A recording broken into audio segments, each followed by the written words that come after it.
All right, everybody, welcome to episode 45 of the Rap Cave podcast. New year, new pod. I am Chris Platte, aka Platte Pods. I'm with my guys, Money Mer, Birdie, Crisp Apples on the ones and twos, the producer of this thing, yes, sir. The engineer behind everything, and I got my dog Tristian on here. What up, dog? Thanks for having me. What up, dog, man? I'm excited, man. I'm excited to get you on the podcast because me and you, we talk shit about hip hop all the time, and it's gonna be fun. And if those of you that don't know, this guy's a big fucking deal. So Ain't it crazy how just talking shit about hip hop just bring relationships together? yeah, Like literally, that's probably like how we started. You like equally Well, fucking me hate coming some here. rapper or Yeah. something, and it's like, you know what? Enemy of my enemy is my friend type shit. Yeah. No, I was trying to get the backstory. I was trying to gas him up to do his own pod because I don't know how. I was gonna do a stream. I wasn't doing Yeah, how did you? How did we have like that first conversation? Because we weren't talking like that, but like I remember, did you like reach out to me and you were like, I always seen you on Twitter.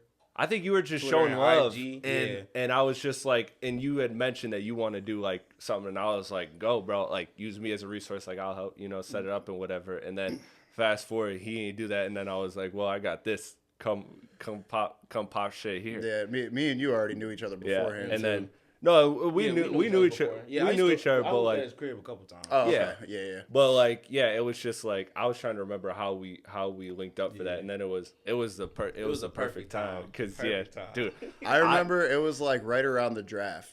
It was like right because I remember you came over like we went to the draft that one day, and then you came through after. But that was like after the first episode or so. It was around that time, like April, I think, March or April. yeah, no, it was because it was literally right as like the beef and shit was happening, and that was like, bro, if we could have been like 2 years ahead of schedule, like and Actually, we would have wait, had hold like up. all the foundation for that year, all the dog. What? We were figuring shit out as the beef was happening, bro. That was crazy. I didn't think about this until just now. Is that because I wasn't on the first episode? What? We weren't on the first like I think 2 or 3. Something like that. Yeah. What was the start? Do you know what the starting date was? Because remember we went back and we did. It was like January. 31st. Oh, it was 31st? Yeah. Okay, I was about to say. I thought it was mid-month, so. Yeah, it was like we started. We spent the whole month of January, me and him sitting down and talking about it, and then it all came to fruition. So I'm excited because 2024 was great. I don't know if 2025 can be better, but I have a lot of high expectations for 2025. We got to start the year. We got Joe Budden with a weird case. Why is he around? Why is he walking around the neighborhood? Did y'all hear that shit about Joe? I haven't caught that one. No. It doesn't make sense. He was like, I guess he has a habit of sleepwalking, but he happened to sleepwalk to his neighbors. Oh, he got arrested, right? Yeah, Or something like that. naked, and like they apparently are like real racist, and that's why they're recorded somewhere different because they were reporting that they were too loud during recordings and shit like that, and the contract of the place that they recorded at was like you can't record here. Like, so they were, I guess, just doing it like sneakily or whatever, which is crazy that they're like a multi-million-dollar podcast and like they like were sneaking that shit out. That shit's crazy. No, that sleepwalking Whole shit is weird real. case. One of my boys, he was staying at my brother's in New York, and he went to sleep on my brother's couch, and he woke up outside in front of his apartment in his drawers. Man, hey, believe it or not, bro, one of my front teeth are fake from a sleepwalking incident. For real? Really? Hell yeah, bro. Yeah, I was about like 6 years old, man, and I had like real bad case of sleepwalking or whatever, and middle of the night, man, just walked into a wall and like literally chipped a tooth. Damn. I did it right after my permanent teeth grew in too, like as a kid. So yeah, man, one of the main joints in the front, man, it's completely metal from a sleepwalking incident. Man, that's Damn, yeah. That's crazy. 'cause I'm like sitting here like I've never sleepwalked, but also how the fuck? Well, technically you don't know. Yeah, exactly. No, I have for sure. I've done. We had a whole conversation one time. Yeah. That shit was so funny. I didn't know. I do it sometimes. Yeah. I've never had a sleepwalking experience except one time with him. Well, this was a couple months ago when we had just moved in, and we had a whole conversation. This man told me everything he was going to do today, and then he woke up, and I was like, "Oh, you got that one thing?" You were like, "How you know?" I was like, Yeah, I was like, bro, I don't remember he was that completely shit at all. coherent. I don't know. That shit No, fascinates me. it's really weird. Yeah, What? like especially because you come to in the weirdest fucking places. Like, bro, it's insane. Like, it'd be fucking in the whole other side of the house type shit. Like, I got a story. One time, Adi woke up in my closet, bro. for Listen. I literally, in the middle of the night, I heard something, and I'm like, whatever. I went back to sleep. I woke up in the morning to get some fucking pants to go shower. This man's in my closet, sleeping. And I'm like, what are you doing? He said, I thought this was the bathroom. bro, You know when I realized I stopped sleepwalking, bro? When I got off them damn Flintstone vitamins. Hey, bro, them Flintstone vitamins were clutch back in the day. Flintstone, bro. Dude, I When was raised on taking- those. When I got off them damn Flintstone vitamins. Them bro. shit yeah, tasted nasty. that's though. like fluoride in the water, bro. It's Yeah. fucking, Yeah, it's fucking bro. with your brain. That shit's tasty Bro. nasty. Something ain't right about Those those. vitamins are still fighting infections in our body. That's Right. the crazy part. Rest in peace. We're gonna get to some music in a second, but rest in peace TikTok. That shit's supposed to happen on man. Sunday, right? It's not going to happen. We'll see. Yeah, I don't You don't know. think We'll they gonna see. come out last minute and like? Now Mr. Oh, I Beast don't- wants to buy the platform, bro. Everything's a joke. I don't know what's going on anymore. Who's to say? Mr. Beast can say some shit like that. Yeah. Meek Mill, on the other hand, I don't know what the fuck he was thinking when he said that shit, but that boy just hop online and say anything, dog. And talk about what he say? He talking about some somebody trying to sell me TikTok or whatever he said. Somebody gonna comment about some nigga. You want some dick, doc? I was in that bitch dying laughing, dog. Like that nigga Meek cannot catch a break, Bro, he dog. gets dunked on. I've never seen anybody Man, get dunked on I can't lie to social you, media. man. I used to be like a big Meek fan, man. Yeah.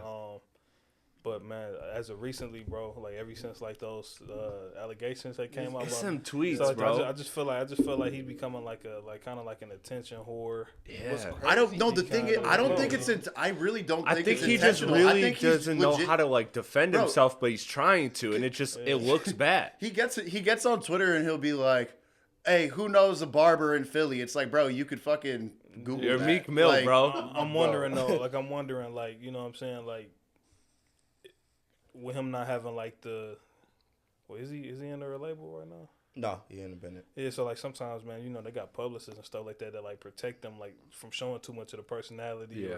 or who they truly are. But the thing, when whatever. he was signed, he was still doing the same shit, asking dumbass questions. No, I'm just saying, online and all I that. just felt like at one point in Meek's career, bro, he was like a serious, like a hardcore rapper. You know what I'm saying? I feel like now it's just about like all the antics and stuff. once he was eating them French fries out his lap, it was all downhill. This is the Dog. thing, though. I think Meek Mill came in an era where social media wasn't as important to hip hop as it is now. So No, like, definitely. And then on top of the fact, like you could tell, like his whole career, like he the one running his page, like 110%. Oh yeah, he don't got no fucking publicist, nothing like that. Yeah, There's he's no way he ain't running his page.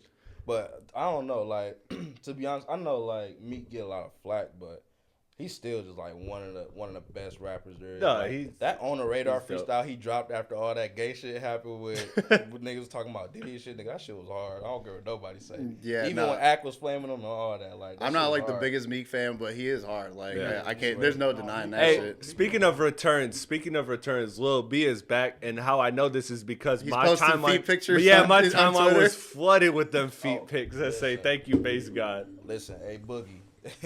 You better apologize to that nigga Lil B. Yeah, or else the rest of your life is gonna that- be a that curse real is long out road, there. dog. Yeah, That curse that shit out is there. real, bro. That man James Hart is still struggling. Bro, that That shit man is James so Hart fucking. is Oh my still god. struggling. I wouldn't say that about James Hart. He did tank a little bit, but Yeah. James Hart's still there. But you never got to a promised land. I don't know if this is like a whole topic because this is just an intro and light, but like that whole, I don't know why I don't feel like fully comfortable speaking on it, but I don't that Cam and Jim Jones shit that's going on.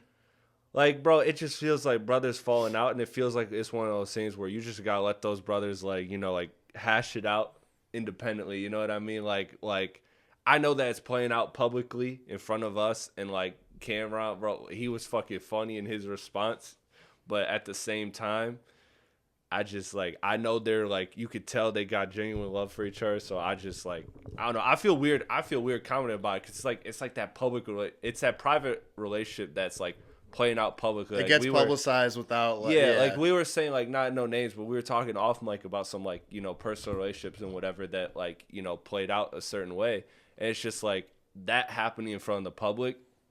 That shit sucks because, like you said, sometimes it's just friends being friends and having like fallout, and it was just man, them New York guys different too, man. Like the way that they crack jokes amongst each other and troll each other and this and that. Truth be told, from my point of view, bro, I feel like it's just all publicity for real. I feel like it's good publicity for both ends. I know Jimmy probably been working on the album. He been kind of like hinting at dropping one or whatever. And then Cam and Mace, they doing their thing over there. yeah. That it is what it is or whatever, and them guys are funny, and I I feel like it's really a way. Like I feel like you said, I feel like they they still got like that love for each other, but just like poking fun.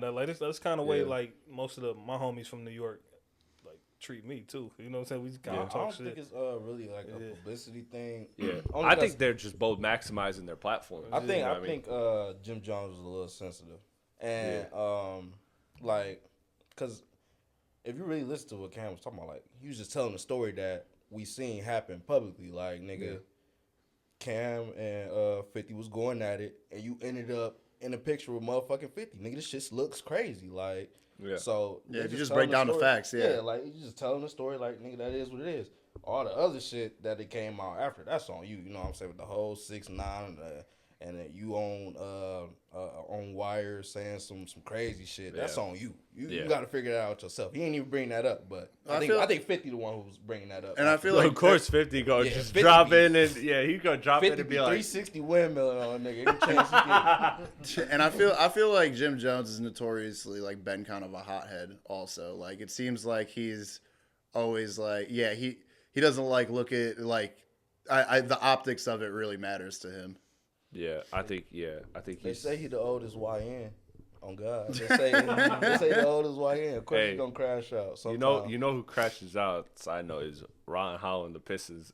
Like that motherfucker's a dog. crash out. That's Like, my dog. That's my dog. That's my dog, Ron. Shout out to Ron. Speaking of crash outs, this is probably like this is why I have so much anticipation for this year is because the way it started. So we haven't done like a weekly. We've dropped like content since the year dropped, but we haven't gotten to this part, and this has been the part I've been dying to talk about for weeks.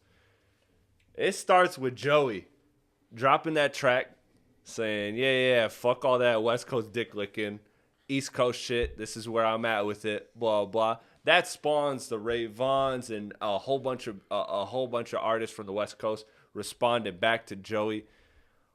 Like this shit, all going back to obviously the battle. Kendrick heavily used the West Coast and like regionalized like hip hop. Like again, kind of brought back that regionalism. And I guess that's where I start with is like, it is, how do I say it? Is Joey the guy that should be doing this for New York? No.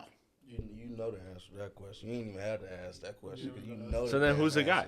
Well, You said for New York? We've Yeah. been talking about this. Me and you had this conversation off Michael. Like, Yeah.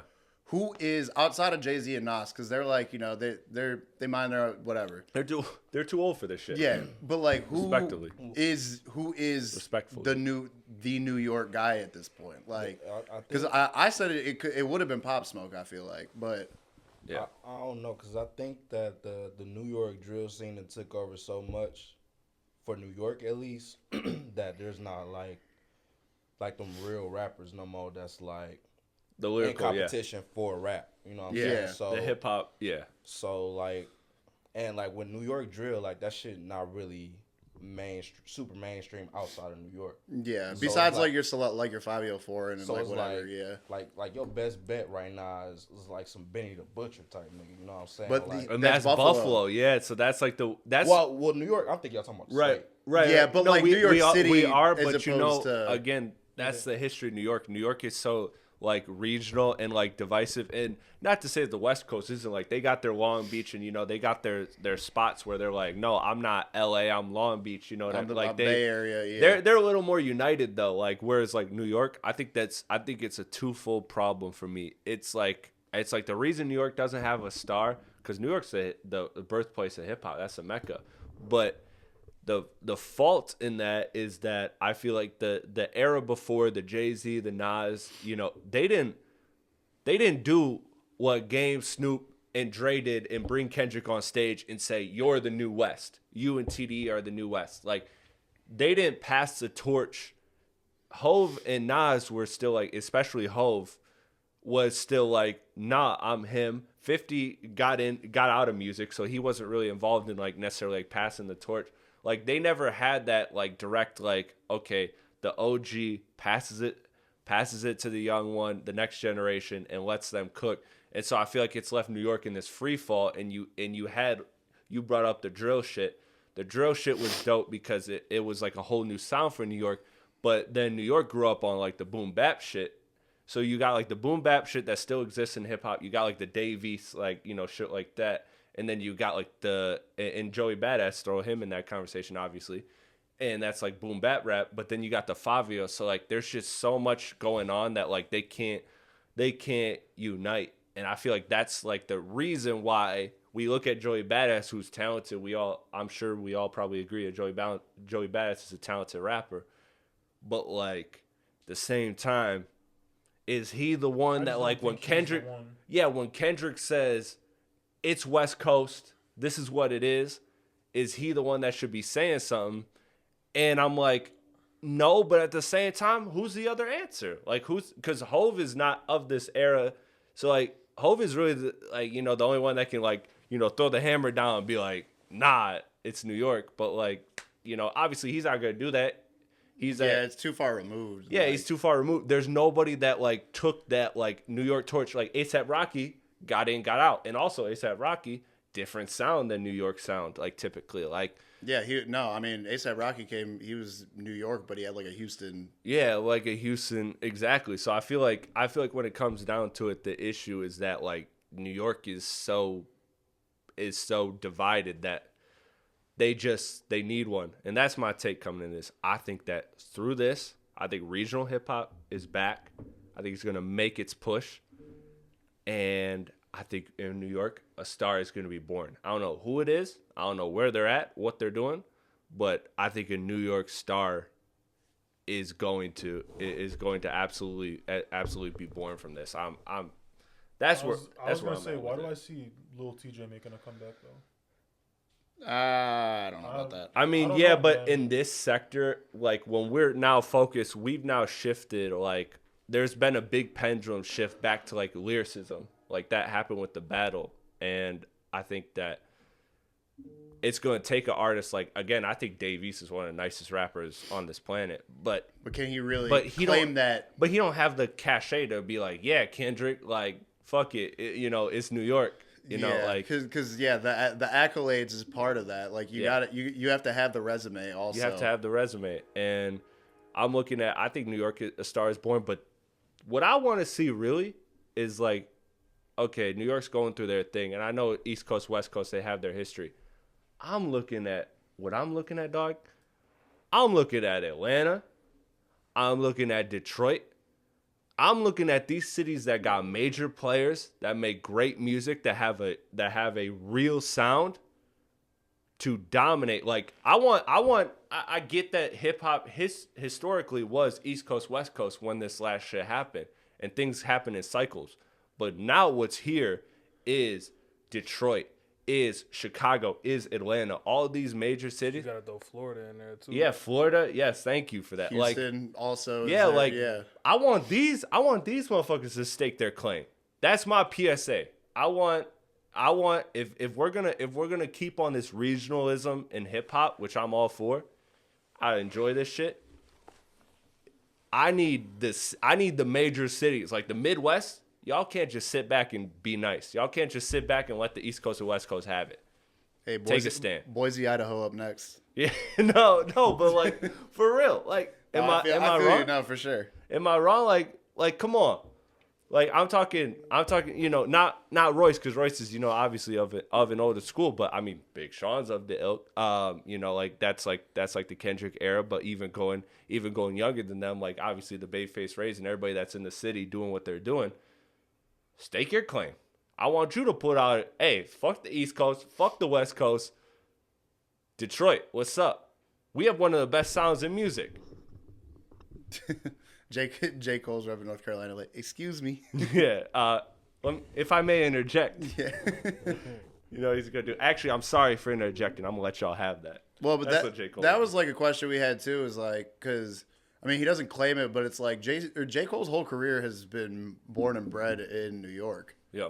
But Yeah, motherfuckers was saying J. Cole is the one that should speak for New York, and I was like, bro went to college there. yeah, but I mean, he has like his whole career has been in New York, but it's too like you can't be 8 albums in and not represent New York. But he and also then choose says to now. 2-6 in every. He shouts out the Carolina area code. That's what I mean. Yeah. No, he like he's more puts on for like Carolina, North Carolina. I don't think Cole is even in a place in his career where he like wants to speak up for. No, because No, he had the look opportunity last year. Look what happened. You know Yeah. what I'm saying? I say that respectfully though, because Yeah. I'm a Cole fan. Oh No, me yeah, too. all of us are too. But yeah. I don't look at him. I mean, well, you know, I don't really look at him no different from, you know, him backing out the beef or whatever. I don't think he should have went about it the way that he did. But I think Cole is just doing his thing, man. Like I think he's at a place in his life where like he's comfortable. He kind of got like what he feel like he wants the rest of his career to, you know, mapped out to look like, and he's sticking to like what's him. I think So I don't feel like Cole is even like in the, you know, speaking up like in the you know in the. I think he was so focused on the fall off that like that's whole thing. When he saw it become a whole thing, it fucked him up because like he spent 7 years teasing the fall off. So like he was at a point where it was like this is what's happening, and then this whole other thing that became like a cataclysmic. Is that how you say the word? I'm blanking on the word right now, but it became a massive event. Yeah. And I think it fucked him up because like he kind of stepped into it and then he realized, oh shit, this is like a legacy defining thing. Like this is, you know, I think that's what fucked I don't him think up. they understand how serious that beef between Kendrick and Drake was. You know what I'm saying? Like, they made it clear how personal that shit was, and didn't they say like what was that Schoolboy Q like at the Dreamville Fest like pulled was Cole like to get the out side. the way. It was like Yeah. it was like trust me, you don't. He Yeah. like pulled him like, hey bro, like this ain't what you think it is. That's like, why Which I hey, think props it was to, always props gonna to go Q for that, personal. honestly, because like Yeah, exactly. he could have just let Cole get fucking bodied and killed. shit. But Q also, I mean, he stays out the way. He raised Yeah, his daughter. He's just But you know, when it, to his soccer. when it comes, unproblematic. but when it comes to, I mean, Golfs. that beef was so nasty between, it was so unfortunate between like Drake and Kendrick, man. Like I said, when Cole, you know, Cole's a family man. You know what I'm saying? He got his wife. You know, he keep his private life very private.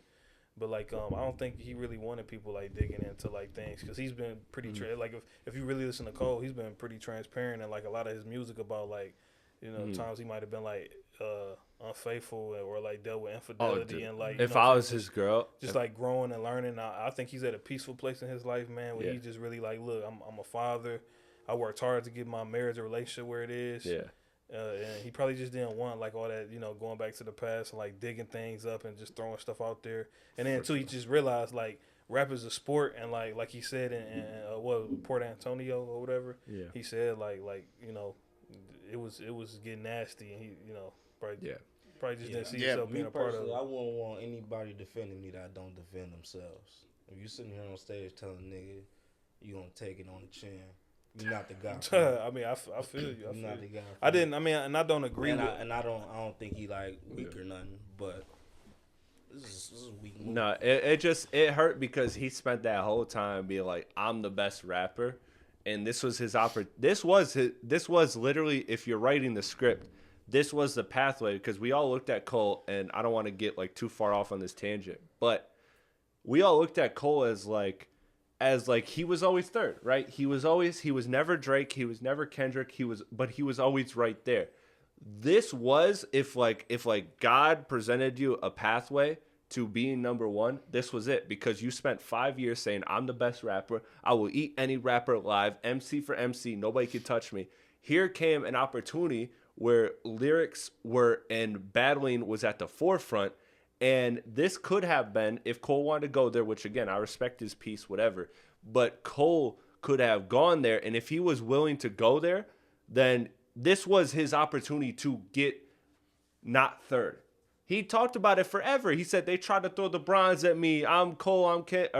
Drake Kendrick Cole. Who's the greatest MC? Blah blah. Like he's been talking that talk. He knows the legacy surrounding him. He knows he's always been placed third. And this was Cole's opportunity because Cole was never going to, at this point in his career, he don't have the catalog that Kendrick has, and he don't have the hits that Drake has. So he was always going to be third by de facto. The one thing that he found that separated himself was that feature run where he was just like, I'm barring people up, and I'm proving bar for bar, y'all can't rap with me. Kendrick can't rap with me. Drake can't rap with me. I'm bar for bar. I'm the nicest. So, and then we all were like, yes, Cole, you are the nicest. Like, bar for bar, you are the one. Like, this was his opportunity served on a platter for him to take that number one spot. And he didn't want it. And again, I respect his humanity. I respect his, his piece, his perspective on all that. I think he handled it wrong. But if you're J. Cole, that's what hurt about it, is that was the roadmap. The roadmap, the opportunity was given to you. Had that battle not happened, even though Cole was on this nice-ass run, we still would have always looked at him as third. This was his only opportunity to crack 2 or 1 of the big 3. That was it. That was his only opportunity to be number 1. His only pathway was to be, I'm a better rapper than all of you, because I'm not the better album artist and I'm not the better single artist. You know what made me kind of happy that Cole didn't participate in the battles. Like Cole image just seems so honest. Yeah. You know what I'm saying? Like, to really get dirty in his rap. Yeah, he wouldn't have got that. It's a dirty game. Yeah, it's exactly. A dirty game. Like, you really gotta get down there. You gotta tell a few lies there. Like, you gotta pull some shit off. So like, he wouldn't have got backing out. I was like, it makes sense. And Drake, I think Drake and Kendrick genuinely hate each other enough to where they don't. They'll pop shit. They don't care. But like, I don't think Cole really hates. It was always going to go there. I don't think Cole has strong enough feelings towards either of them to really put his heart in that. But that's what to me, I think that's what people forget too, man. Like, if Cole did have like some ether towards somebody like that, I feel like he could. He could. Yeah, he could. He definitely got the capability to do it, but he just, like I said, it's not there. He's real mature, man. He did a lot of work. So which like that, and that's just it. Like, because he did have the perfect opportunity, and he's been talking shit. Now, granted, like in hip hop, everybody says they're the best. Like that's always going to be that's been a thing for like it's always going to be a thing. But because of the position that Cole's in, the stake was the stakes and the track record. Yeah, the track exactly. record. He built up the equity with the last couple years, where he had the chops to fucking. Kendrick back was it, hiding. Yeah. Drake was to a lot of people on a downward spiral. He was in Turks and Caicos somewhere. Yeah, exactly. Like to be honest, there was that. I'm about to cut you you're good. To be honest, man, like I know what the hip hop world says about like Cole being third and like the ranking of them 3, but personally in my book, and just personally, Cole was my favorite between all 3 of them. You know what I'm saying? Mm-hmm. For my own personal reasons, really just because like I resonate with him more, and honestly, the growth and just being a man and stuff like that, I think is what I resonate with his music more. So he was like number 1 in my book. So I don't know. But to each his own though. Yeah, but that's the thing with the whole big 3 thing is like you could, prior to all this shit, you could have made the argument for any of them. Yeah. In one capacity or another. You know what I mean? Yeah, and then that shit just got blown to smithereens. But back to to where things are at now. So Joey puts out that record and it's dope. Then Ray Vaughn responds. And there was a couple people that responded, but Ray Vaughn's was really the one that took like a lot of momentum. Man, I can't lie to you, bro. I told you like before we started the pod, I was brushing up on it. Yeah. And I listened to it today on the way here, man, and man, that was sick, bro. That was sick. And also that was sick, bro. He was kind of messy with it. Like Joey was like, it's fair for West Coast people to respond.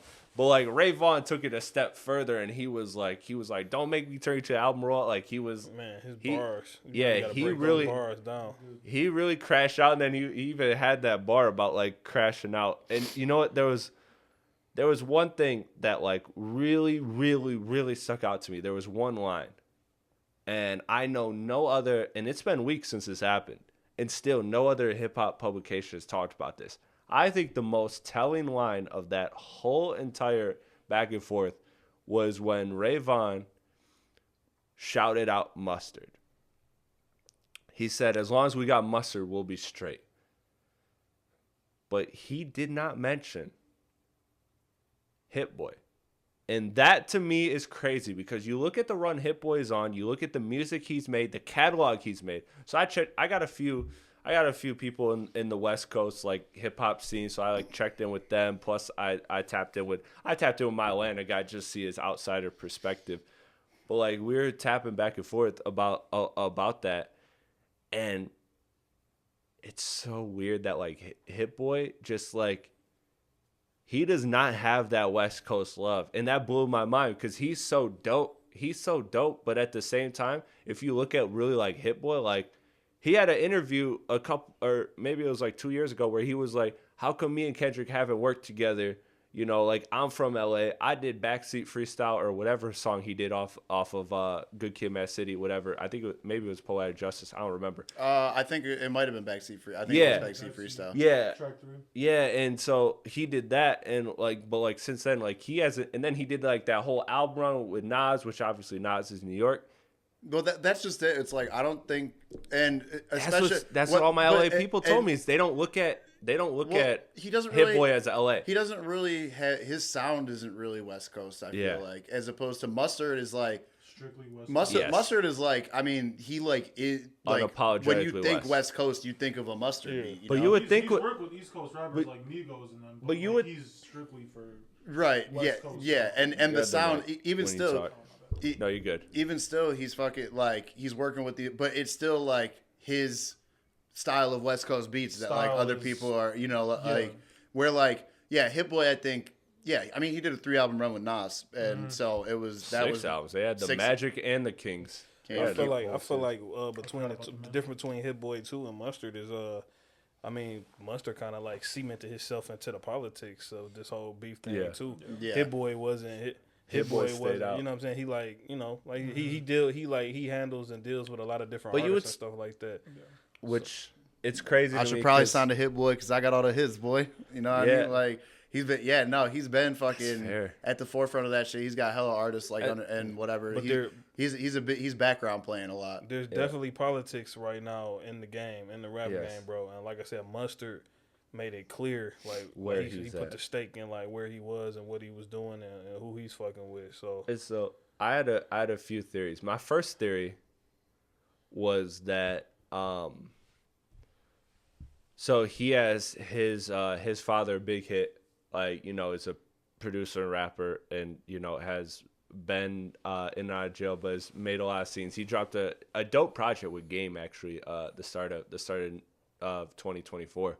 And it was dope. I know he's very heavily gang affiliated, and so like one of the propositions from like the outside that made me think was like, okay, maybe he's affiliated with a gang that's different than, you know, like there's a lot of gang shit. Maybe he's affiliated with a different gang than like TD and like the bigger powers in the West. But I really do think it comes down to the fact that he's been always general. He hasn't leaned into the West. Like he did a project with La Russell, who's like a very dope West Coast artist. But even that like wasn't West Coasty. It was just like La Russell getting Hit Boy beats. You know what I mean? And it was a dope project. I fuck with it. He's dope. Yeah. Yeah, but ultimately, I think it stood out to me because I don't hear nobody talking about Hit Boy and West Coast hip hop, and he's reached enough accolades to where obviously like he is one of the most talented producers in the game, unquestionably right now, and yet he's from the West Coast, and the West Coast is having this resurgence.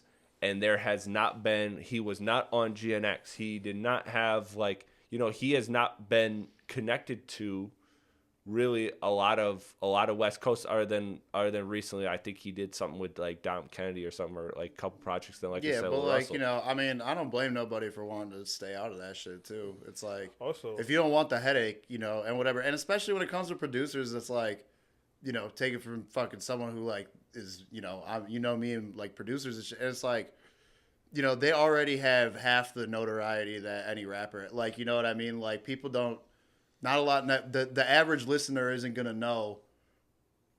Oh, they're not gonna be able to tell this is a Hit Boy beat or this is a da da da. You know. I want to. Don't go ahead. No, go ahead. No, you good, bro. Go ahead.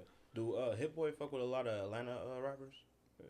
Hit Boy is everywhere. Yeah, Hit Boy's honestly, like he does. Like when I mean everywhere, I mean everywhere. Like he's got like Mariah Carey type shit, and he's got like rap. You know, like he's been a producer. Like he did. You know, he's worked on like Watch the Throne with Kanye. So like he's done like very doing shit with Big Sean and shit too. very broad. Yeah, he did the Big Sean shit. Which was Some dope. Shit with Alchemist. Yeah, did some shit with Alchemist. Yeah, they did that project was dope. Yeah, actually, and He tried to, and that actually was another rapping on thing that too. shit. He tried to do like the Control version of producers, and I talked about it, and that shit did not pick up any momentum. Remember, he had that verse where he was like, "Yeah, see, exactly, it didn't pick up momentum." He had that verse last year where he was like on the Hit Boy and Elk project where he was like, he mustard said dope, something but about he never chopped soul. Did he say Metro something about does Sunny this. Digital on there. I don't think he called out Sony Digital. I remember he called out Mustard, Metro. He called out a couple producers. I don't think Sony Digital was one of them. But it was a verse where he basically did his Control version of like, y'all do this, but I'm the best because I do everything or blah blah. That was his thing. Before we get too far away from that, the last topic though, when it comes to like, you know, you were saying like, you know, with Hit Boy being from LA and everything like that. I lived on the West Coast, you know what I'm saying? I lived in Phoenix for like, you know what I'm saying, a few different years. And one thing I know about that West Coast pride, man, is like you gotta let it be known. Like if you like, it has to be clear cut. You know what I'm saying? Like you see, The like East Coast don't it's got so- love for it's- Snoop and Dr. Dre. Let it be known. So man, This let me shit tell was you something, iconic. man. That LA shit, bro, and that West Coast shit is so political, bro. You see, Yeah. that's bringing NBA players into it, like DeMar DeRozan, and Yeah. like, you know what I'm saying? Like You like, got different industries tapping in at this so point. it's like, man, that shit. I've been in LA, bro. I do work out in LA, bro, and I know how serious that shit is out there, bro. And like, they take that shit real serious. so like, Man, I went to LA like 2 years ago. I packed all white tees. All white tees. yeah, That's it. so like, if you are an artist or a producer from the West, man, Yeah, ain't no you colors have to it. You have to be very adamant and clear on like where you stand. That shit is serious to them, bro. It's no like 1 foot out, 1 foot in. And Hit Boy has such a broad like catalog and like platform. He's worked with like you say, Detroit artists and Atlanta artists and Chicago artists and New York artists and people, you know, people on the West, man. People, so he's so broad. It's not clear that he's like, I don't think it's clear cut that like he's like LA. Mm-hmm. And he you know, he's from LA, you know what I'm saying? And like people know that he's from LA, but like he hasn't like put that stake in the ground with like, yo, I'm LA and that's that. And if he was to do that, you know, that would probably ruin relationships that he got like with other. Yeah. It's honestly smart how he went about his producing game, because honestly, it's hard to be a mustard on the West Coast. Yeah, because you got to be one of one. You got to be one of one. You know You what got to I'm be saying? the guy. So expanding your sounds outside of West Coast sounds is way smarter to me than to just it's easy to just plant yourself as a West Coast. Because easy to get otherwise, boxed- if you're not to get mustard, boxed you in get that lost. way. Like Yeah. you're just you know what I'm saying? So, you could box yourself in real easy. Yeah. 100%. Going back to the last part of this, where does this go from here? Like I said, I had the PSA where like, you know, Detroit, Atlanta, Houston, Florida, like I want the other regions of hip hop to get involved. Like if you're in Maryland, sit this shit out. But like I want to see the regions of hip hop get involved. Logic, we don't need to hear what you have to say. He got Maryland catching straight. Yeah, just random shit. He got Maryland We catching just look at each straight. other like, There's 47 other states, and you just pick Connecticut, sit this one out. Dog. Yeah. You know? Yeah, No, man. for real. Idaho, Connecticut. Yeah. Idaho. Yeah, I'm Boise, I'm Idaho, not gonna yeah. lie to you, Chris. I follow Chris on Instagram, bro. One thing, he's very heavy into this. He's very like invested into this beef shit with this. I am, bro. Because I love hip hop and I love the time we're in. I'm looking at it from this perspective of, okay, what happens from here? Because it has been a couple weeks since Joey dropped the track, Rayvon dropped the track. It's been kind of stagnant. Do we actually think that this carries throughout the year? Do we think that this dies here? Do we think Joey says something to Rayvon? Do we think another New York artist jumps in? Like, where do we think? Because right now I'm excited. I'm excited about the energy that's happening between these coasts. As long as it stays music, let me preface it there. The only I want to see that. I feel like the difference is though is that because I mean, look, I'm a long time Joey fan, but like I mean I know that like he isn't the one that needs it, but like also I'm not mad at him doing it. He has 4 times the amount of accolades that Ray Vaughn has. Like you know what I mean? Yeah. At the end of the day, So you feel like he shouldn't respond? not Ray. not necessarily. This will move Ray Vaughn, from what I've heard on that when he wrapped up. It got people looking at him. It's definitely gonna push him forward in his career. It's got him on people's radar for sure, but I feel like because he dropped that beginning of the year, after New Year's Eve and everything, I feel like some kind of artist would have responded with something by now. You know what else is impressive about that is like I listened to that song a couple times, like I said on the way in, and he didn't mention Kendrick's name one time. No. Yeah, but you could tell that like he did the Kendrick beat, and he also. Yeah, Are you talking about Joey? No, I'm talking about Ray. I'm talking about Ray. Yeah, Vaughn, he man. said the homie was direct. Yeah, he didn't. I like the fact like that. I thought that was like really creative, and I thought that was sweet. Like how he was having like his West Coast brothers back, and he didn't. But staying on his own. He didn't even mention his name, but you could tell who he was defending. Yeah, yeah, you kind of know. I mean, yeah, and that's the thing too is like TDE like. Even though Kendrick's not on TDE, it's like just being affiliate. Like that's why Doechii has caught so much flack too. Yeah. It's like the only reason Doechii's hated is literally because she's TDE. Because she's TDE, a label that Kendrick's not even signed to anymore. Yeah. And they label her as a West Coast artist. She is not a West Coast artist. She's never claimed to be a West Coast artist. At all. Where's she from? She's from let me look it up. Watch her be from Maryland. That's what I mean. Watch her be from Maryland. In the Maryland. South, I think. But that's what I mean, bro. Like the politics, like she's guilty by association. Yeah, fact. You know what I'm saying? Like she's from Tampa.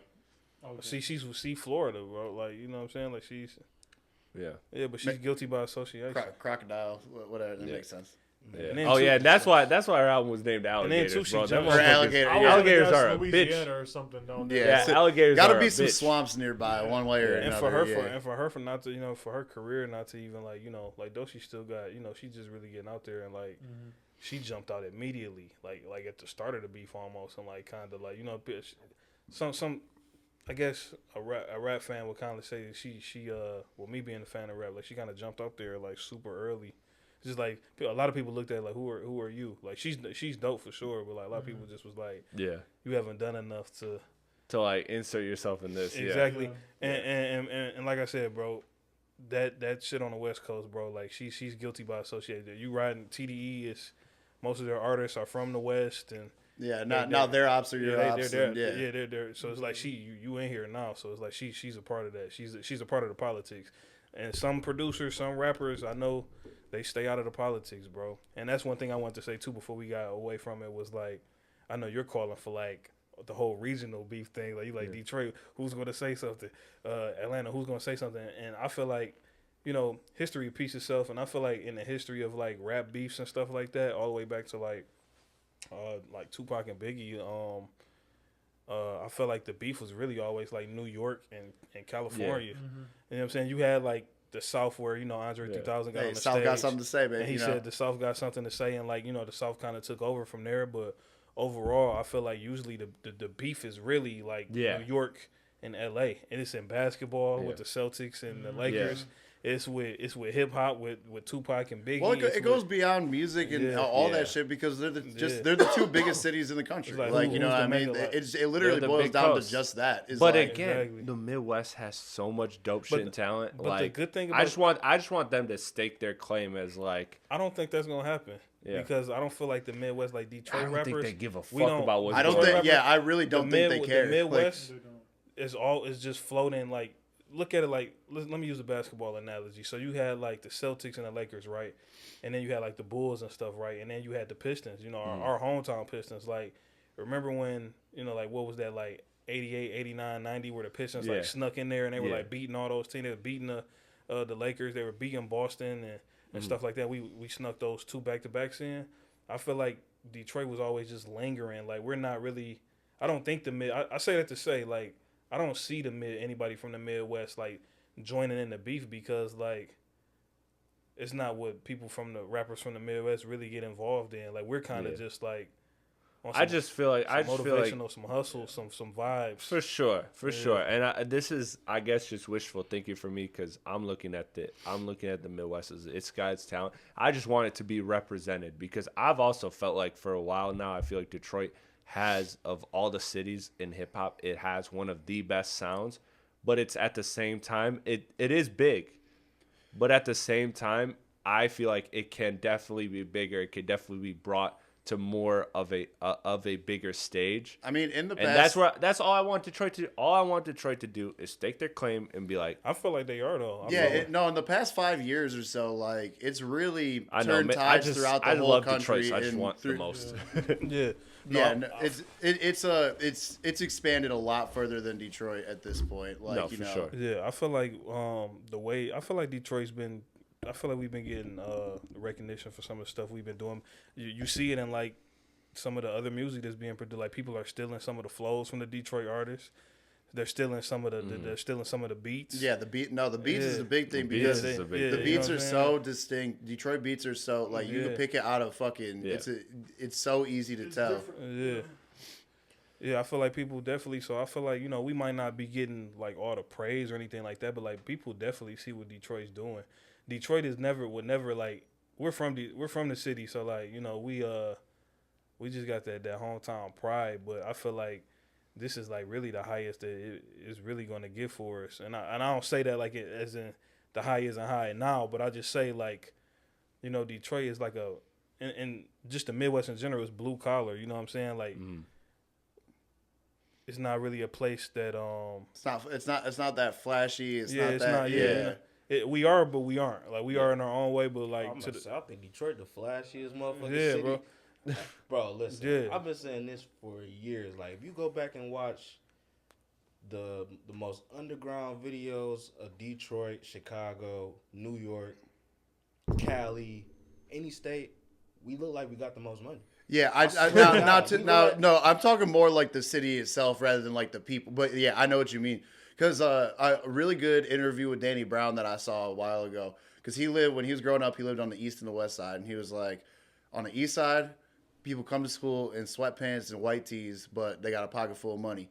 On the west side, they come to school in like dripped head to toe, but they don't got no money in their pocket. Like there's like a whole like politics just in that of the east and west of Detroit.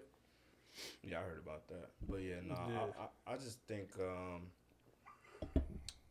like when it comes to this whole Rashad and Joey Badass shit, it's just like Ray Vaughn.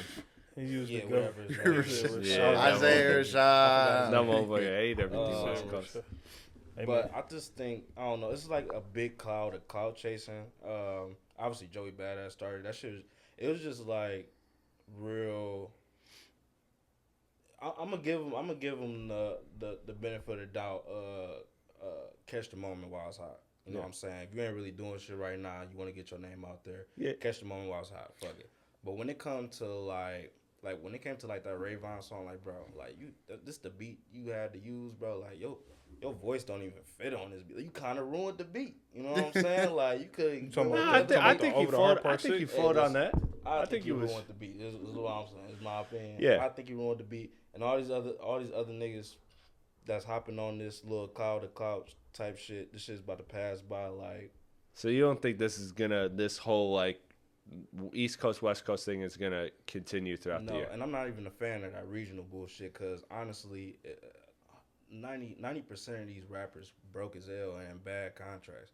Why would we separate? Yeah, for real though. Like, why would we separate and fuck up the funds when we can make? I don't think they're fucking up the funds at all. I think honestly like the marketing, like I think, again, not that Kendrick isn't Kendrick, but at the same time, I think part of the reason Gen X did what it did was because it was so West Coast focused. Like I think there's market value in like really, really tapping in with your core audience, like serving that core audience. Like, again, I don't think this necessarily excludes New York and LA features. And also, what's a New York LA feature that you're dying for?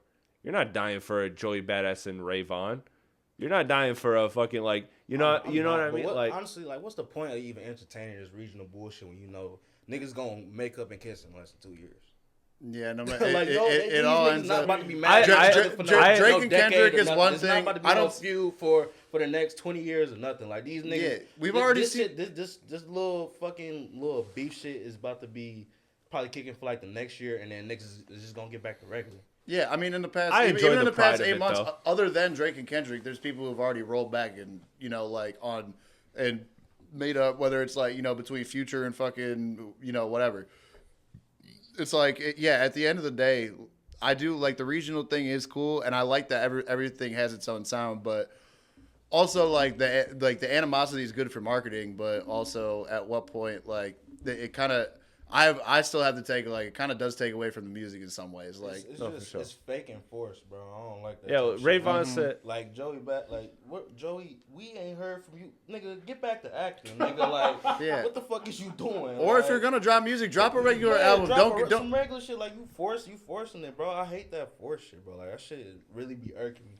And then like Ray Vaughn, all right, cool. Like you had a nice little diss or whatever. Yeah. You basically, I'm just throwing them out there. You basically just went from fucking AK first week album sales to fucking what 12K. Well, that's the thing he said is he's like, don't make me turn you to an album rollout, and I was like, bro, you just set yourself up to get dunked on because you haven't dropped an album in years. And I fuck with Ray Vaughn. I'm a big Ray Vaughn fan.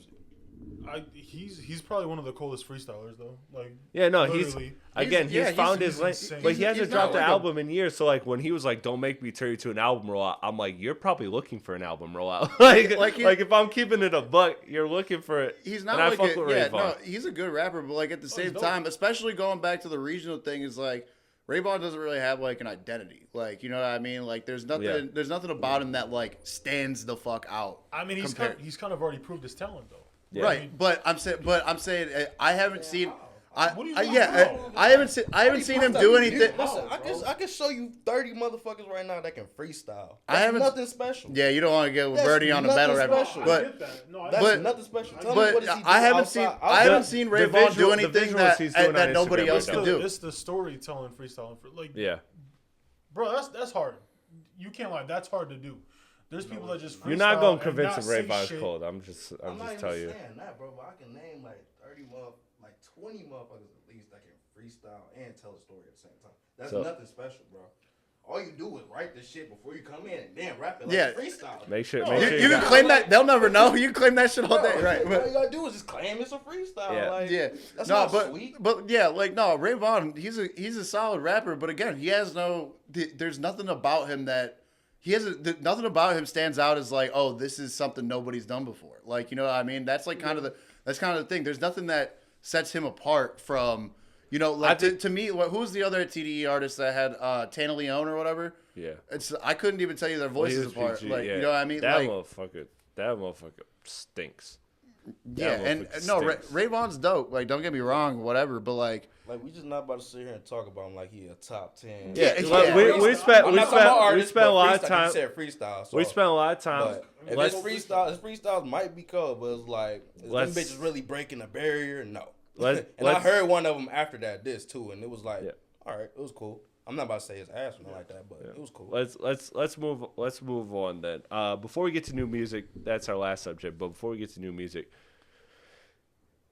Drake is back. He did the track and the new legal drop. New Drake drop. You always got a question nowadays: is it music or is it lawsuit? But Drake has dropped music and lawsuit. So where do we want to start? Do we want to start with let's start with the track. Let's go in sequential order.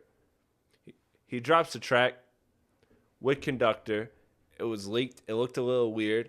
Where were you at with the Drake track in and of itself? Like just how you thought of the song itself, but then also looking at, again, we gotta always, and I'm not trying to always make it a battle thing, but let's be real about it. There is a very much a microscope on the way each of these artists move past the beef. So factoring in the move of the song coming out plus the song itself, like where are you at with it? First off, I'm starting off by saying it was a pretty nice track. Yeah. obviously the whole track was kind of like the focus point was talking about LeBron James. Yeah. Obviously. I don't have a problem with him addressing LeBron James because I do feel like that was probably somebody that was close to him in the industry. This, that, and the third. I do have a problem with if he is using infidelity to tarnish his image. That's kind of like a low blow, like a weak move. But are you associating that more with the track or with the DMs thing? Huh? No. That's, I'm about to get to that too. Yeah. My whole thing is though, like everybody want to say like that, cause like when I'm reading the lyrics, I don't understand why infidelity is the only focus point of tarnishing LeBron's career, and I don't see anything about Savannah James directly or LeBron fucking other bitches directly. So it just kind of made me question like, why is this the only thing? Cause honestly, I'm sitting back and I'm thinking, I'm like, if there was anything that could tarnish LeBron's legacy, like tarnish, like ruin, it's not about to be him cheating on his wife. You know what I'm saying? Cause I'm pretty sure all of us that had a conversation like, oh yeah, we know LeBron fucking other bitches. Like, you know, like LeBron got all this money. Like he got to be fucking. Like we know this. Like we know LeBron be fucking hoes. Like that's a no-brainer. Yeah, My thing is, we don't know, but it's a safe assumption. And cheating, although it's like it's morally incorrect, but like it's not a cancelable offense. Like you know what I mean? We know LeBron's fucking hoes. We listen. I don't care what nobody say. It's no way you generating $1 billion off your name, and the only person you fucking is your wife. I'm sorry. Yeah, high school sweetheart. It just don't happen. Love is love, man. Like it just don't happen. But when you're in a position like him, and which is very few and far between people, where you could fall off the face of the earth right now and you will never have to work again a day in your life. Like, you know what I mean? Like, that's where it's like, it gets to a point that it's like, behind the scenes, shit get different. This is my thing, though. What's one thing that will completely obliterate LeBron's career if were to be proven true? And there's already accusation out there about it, so I'm asking you just so you can think about accusations that LeBron had on him. Like, what would be one thing that would just destroy his career? Go ahead. All right, listen. I don't want the black vans to pull up. So LeBron, if you see this, I'm just throwing this out there for a hot take. Satire. Yeah. You gotta think about it. Drake is an NBA brand ambassador, right? So he probably got hella NBA secrets. Yes. One thing that LeBron was getting niggas out the paint for was niggas accusing him of taking steroids. Yeah. So I'm thinking like, if I was to destroy a nigga career, I'm definitely not gonna use the cheating angle. A cheating angle when most niggas don't give a fuck if motherfuckers be cheating. And that's honestly, you gotta go for the kill shot. That's an NBA. That's the kill that's shot. a reputation. Yeah. That's a reputation among NBA athletes. Listen. There is no GOAT talk anymore if Drake was just like LeBron was on steroids, you know what I'm saying? Yeah. Obviously LeBron gonna deny whatever, but you know how much of a cloud that will hang over LeBron's head just for him to even say that. Mm-hmm. For Drake to say that. That's his version of a PDF. That's his version of a PDF. Like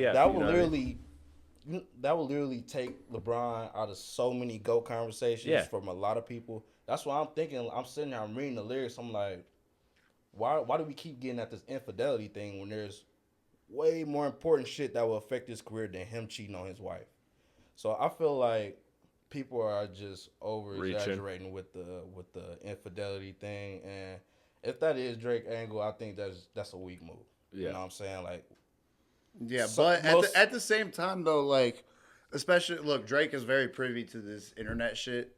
Like, he is. Like, he knows what's going on the internet, and like, the way people are, it's like there is a world where people take that and somehow flip it into this bigger thing. Like people love to hate shit. That's like that's society in 2025. Is people just love to fucking hate shit. So they'll run the campaign, the mudslinging campaign. Once they get an inch, they'll take that shit a mile any way they can. And it's just like from these random fucking basement Twitter people. You know what I mean? Like whatever. But we gonna get to the basement Twitter people because they pulled up I with feel some legal like documents. not saying that I don't think that it'll fully affect Bron's legacy, but like even like from like Drake's perspective, like that's literally like it's like set the layup and they do the rest of the work. Like that's literally what it because you've seen that happen multiple times with many different situations. I feel like this is such a Drake thing to do though. Like you cheat on your wife, like type shit. You know what I mean? Like he always brings up girls. Well, that's what I'm saying. Like he does like some stupid petty shit like this all the time. Like this is nothing new we see from Drake. Yep. This he's done it to me. So it's like to me, I'm sticking out of the LeBron stuff because again, like I saw people getting the outrage about the DM. I'm gonna just say this quickly because I don't want to do like a whole thing on it. The DM to me, like them leaking and being like, "Oh, Drake is trying to sabotage LeBron's legacy." First of all, that's a private message, and I'm of the belief that there's no reason Drake should ever expect that DM to go public. So therefore, you can't ruin somebody's image if it's a private conversation. Me and you could say, nasty shit about somebody behind closed doors, but like that's not ruining their image. And not saying we shouldn't, we do, but using that as an example, if a private conversation is not meant for public consumption.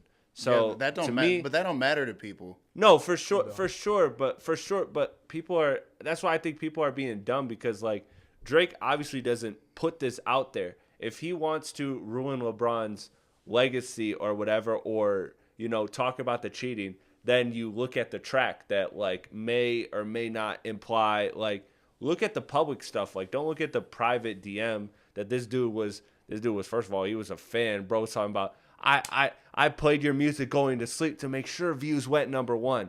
Like that was the fucking most fan shit I ever heard in my life. Yeah, for sure. And who said that? The dude that was Chris. Yeah, his name is Chris something, not Chris Platte. That's all that matters. Not Chris Bass. Chris guys. Bro. Yeah. Too many Chris's. Too many Chris's. Hey, careful, bro. You outnumbered in this bitch. There ain't a lot. Yeah, there's power in numbers, baby. Yeah, there ain't a lot of birdies in this. And the Chris I'm worried about in here. Yeah.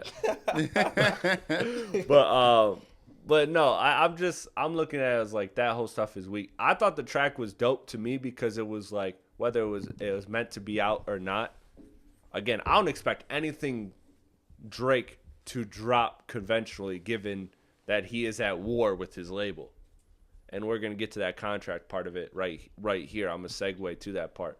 But the track itself, timing-wise, again, I feel like I would have done it earlier. But I liked that track. I want Drake moving forward. I know people are bashing on him. Why you bringing up the battle? That was last year. No, that battle was legacy defining, and you ain't said shit about it publicly. So I want to see you have a song where you're open and honest about it. And he went through the whole like, oh, I feel like everybody that I loved turned against me, and this dude that's not really him had a moment against me, and this is a fluke and blah, blah, and all that. And I appreciated the honesty, even though I disagreed with everything, because like this all goes to what's the one thing we're told about Hollywood? Relationships are fake as fuck. None of these people are actually your friends. Everybody just wants wants what they can get out of you. So for me, Drake looks like a fool being like, damn, I'm hurt that LeBron's out. You didn't grow up with LeBron. Like, did you really expect to have like a genuine relationship with LeBron? Did you really expect to have a genuine relationship with I don't know, whoever these other artists are? Like, do you really expect that? Not saying that it can't happen, but did you actually expect that? Like, you being someone in the industry, like, how it is with these relationships. It's very transactional. It's not like people not saying that it can't be organic. People think these people are best friends. It's most of the time transactional. So to me, I appreciate the honesty of Drake. I fucked with the record for I want to hear Drake be honest, be open, be vulnerable. That's something that I felt like is a disconnect with Drake. Early Drake, he was very vulnerable. That's how you got to connect with him. Versus then he got to this level of so much fame and success that we can't fathom, where he got detached from that vulnerability, and there wasn't that. And that's why part of the reason why I feel like his last couple albums were all misses to me was because he he didn't have that connectability that he had coming up. So like, to me, the whole, you look like a fool for having those like putting value in those transactional relationships, but at the same time, I respected the honesty, and that's what I want from Drake. So I love the track. I don't care how many times he rhymed. That's another thing. Fuck all the people that are pointing out the rhyme scheme. He did that shit, and he did that shit well. I don't want to hear nothing about the rhyme scheme. That shit was tough. I don't care. I don't even think he did that more than like 4 or 5 tracks, to be honest. You talking about that Shun? The Shun, yeah. No, like I do get it, but at the same time, like that is not a fucking like it's not an offense to the point where it should be like a lot of people. First of all, that is a very common thing because you have hella shit that rhymes with that. My only thing with Drake is that like whenever it comes to like him getting like, you know, barring up and shit, is that the only thing for me is that the flow is just getting tired. Because it's pretty much, I mean, if you look at pretty much like the whole Scary Hours fucking like over the conductor beats and shit, it's like anytime that he bars up, he kind of does stick to the same flow. And it's like, if you really put them side by side, because some people, maybe like certain people can't pick it out, but like if you put it side by side, you could take one verse, put it on the other beat, and it'll fucking. That's that producer in you. It'll fit exactly. Yeah, but like, I mean, look, Drake he's a fucking phenomenal rapper just because he's using shun. Like, you know how many fucking people have done that over time? Like, it's not like it's not a problem, you know? Yeah, exactly. Which like, give me like 2 flows that's on Scary Hours that you thought sounded similar. Well, I would say, what's the timestamp on that album? 8 a.m. in Charlotte. Well, that's for all dogs. Yeah, well, but it's the deluxe, you know, whatever. So, like, yeah, I mean, you got, like, 8 a.m. in Charlotte is... I was saying that because you was talking about the producer that was on Scary Hours, so I was separating. Oh, no, not necessarily the producer itself, but I'm saying, like, anytime Drake is in, like, this mode of just, like, barring up, like, it seems like the flow doesn't he kind of keeps this very similar, like, do you feel what I'm saying? He keeps this very similar flow that, like, every bar ends at the beginning of the next beat. Like, I think 8 a.m. in Charlotte start right now. I know. I can break this down to you more after the pod. I'll show you what I'm talking about. Because, like, if you really, like, put shit side by side, you could see where the similarity is. No, I get what you're saying. Yeah. But like, going back to where do you value like the Drake's perspective of it, like the dropping the song, and then like again, like the whole song was him just basically expressing again the feeling of betrayal from all the situations, all the relationships that he built. Like, I feel like truth be told, I mean, the timing of this for Drake is just kind of, it's unconventional because of the situation he's dealing with the label or whatever. Like, you know, trying to get that next contract, you know, with or without them or whatever. But I feel like, you know, this is actually probably my favorite. I mean, I like the transparent Drake. I like the Drake that, you know what I'm saying? I hate that. I mean, it's unfortunate that, like, you know, it's been so, man, beef is so personal though. You know what I'm saying? Like, talking about infidelity, talking about, you know. So political too. You know what I'm saying? Because, like, I usually like to stay away from, like, the family stuff. And, like, when it comes to, like, LeBron and stuff, I'm not, like, a, you know, super big LeBron fan or whatever. But, like, I mean, I'm a fan of him for sure.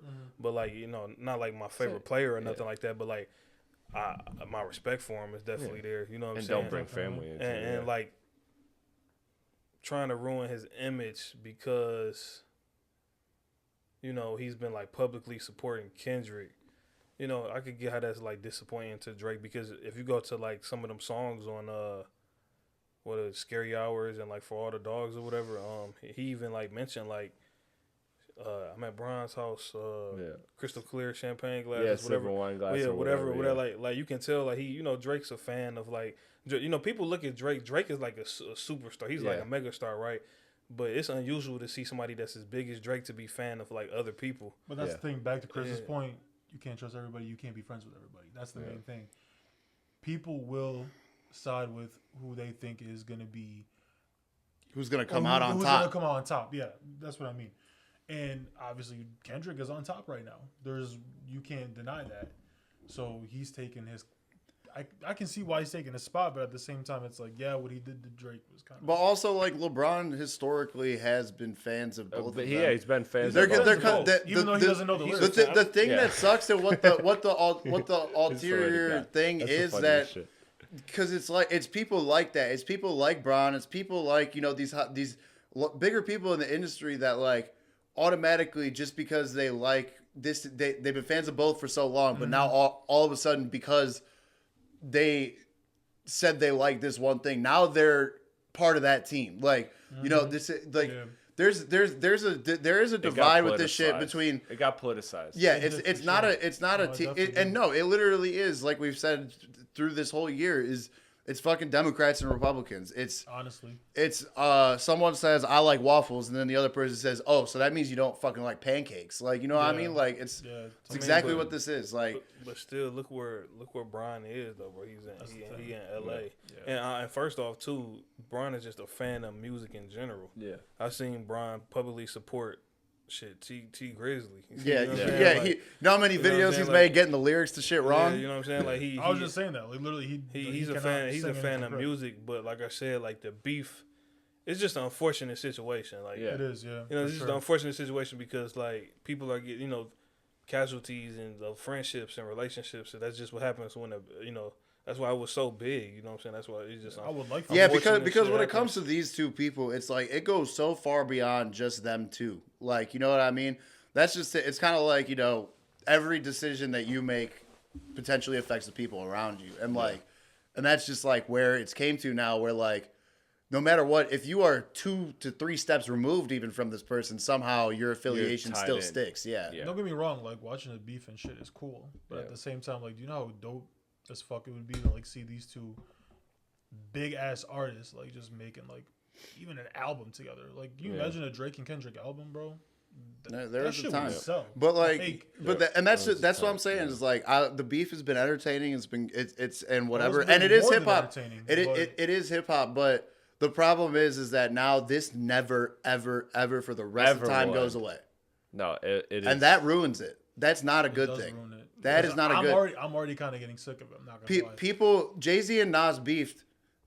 Not the people who probably were riding in 2001 when that was happening. They had a long ass beef. Yeah, I think their beef was long as fuck. Do you see anybody really riding one way or the other to the point where they don't like the other person? No, but we are in the eye of the storm. Keep in mind. Yeah, I mean, we are in the eye of the storm. But the social media presence has. Yeah, that's what's made it. I guess eternal. I do think it is. It will be more polarizing than Jay-Z and Nas, but I do think we're also in the eye of the storm. But could they also get back together and like make a track like how? I don't think they can with how personal. No, the only Jay-Z thing. and Nas was pretty fucking personal. I ain't gonna lie. But talking about finding what was it? A condom in the backseat of his car with his baby's passenger. Like, bro, come on, man. But again, that shit got personal too. Again, but no, for sure. You have to think about the age of social media. It's like it's not patchable.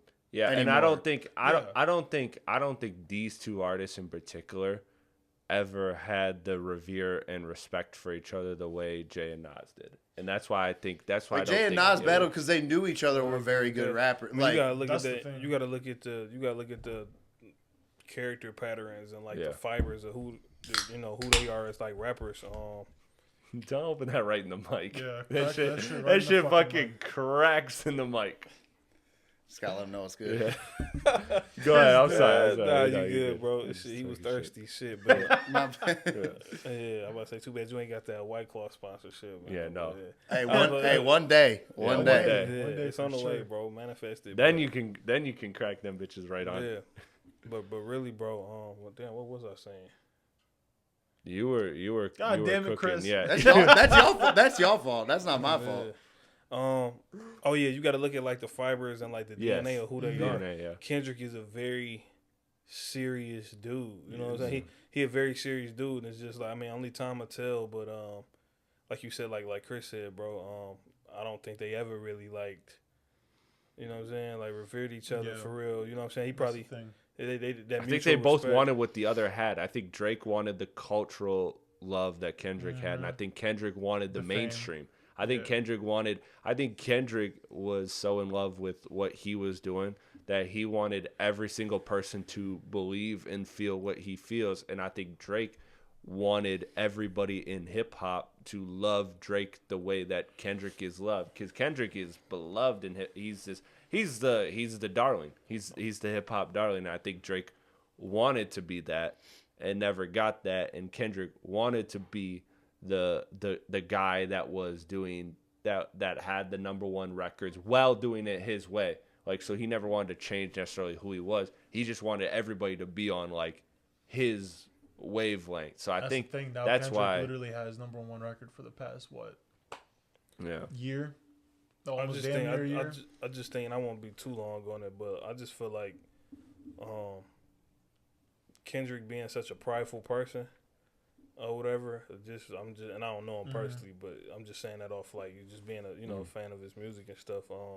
I feel like he took a lot of the stuff that like Drake, like you say, when you hear other rappers like bragging about certain things in a song and stuff like that, I think it rubbed Kendrick, like the wrong way, and he's just like, this guy isn't even like from here. Yeah. Look at how he's like click hopping, like he's down there with Sauce Walker in Houston, and then he's with this guy and with that guy, and I think that Kendrick being so loyal, being from the West Coast and stuff, he just, I don't know, I just feel like it was just a build up. I feel like it was just a build up. Well, and it is the difference of somebody who has a very clear out front identity as opposed to someone who doesn't seem like he really, because it kind of changes every couple. Yeah, like you said, he's down in Houston with Sauce Walker. Now he's over here. I feel like Kendrick almost looked like this dude like got too comfortable playing with the culture. You know what I'm saying? Like he almost got too comfortable, like because he started like, I think Kendrick, he mentioned like Drake beefing with Pharrell and Drake disrespecting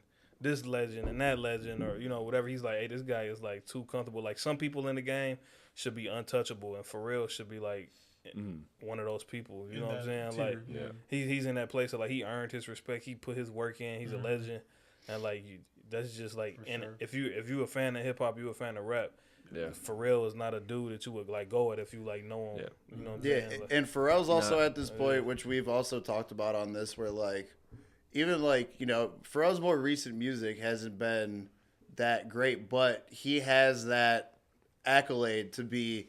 We are, no matter what, you can't like respect doesn't get lost on Pharrell. But Pharrell is just he's bigger than music too. Like his what he done in music has like propelled him into other things. He's a multimedia empire in himself. Like, he's like pushing Louis Vuitton and I don't right now.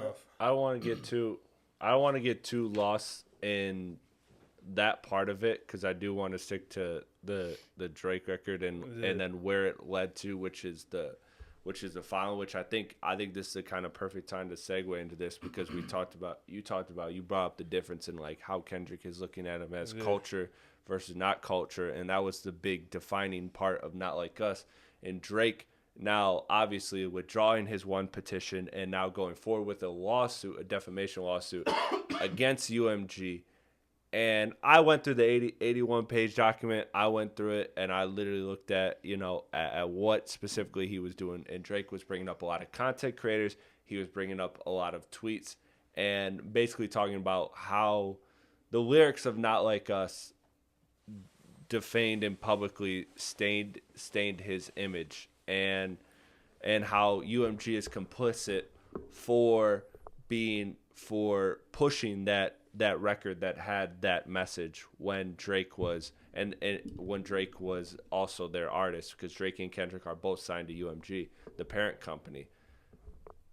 And he also went forward to accuse them of sabotaging him intentionally so that they could renegotiate him for a lower price. And UMG came back and disputed this.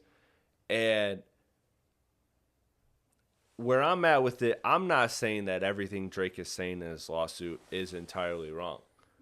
But I can never understand or verify a logical reason why an artist that is up for negotiation, that has been your cash cow, why you would ever want to devalue that. Because ultimately, this is a guy that is bringing you uber dollars uber amounts of dollars, unfathomable amount of dollars. I don't see why. I don't care how much leverage he has in negotiation. He does not have the full leverage. And we're seeing that now, by the way.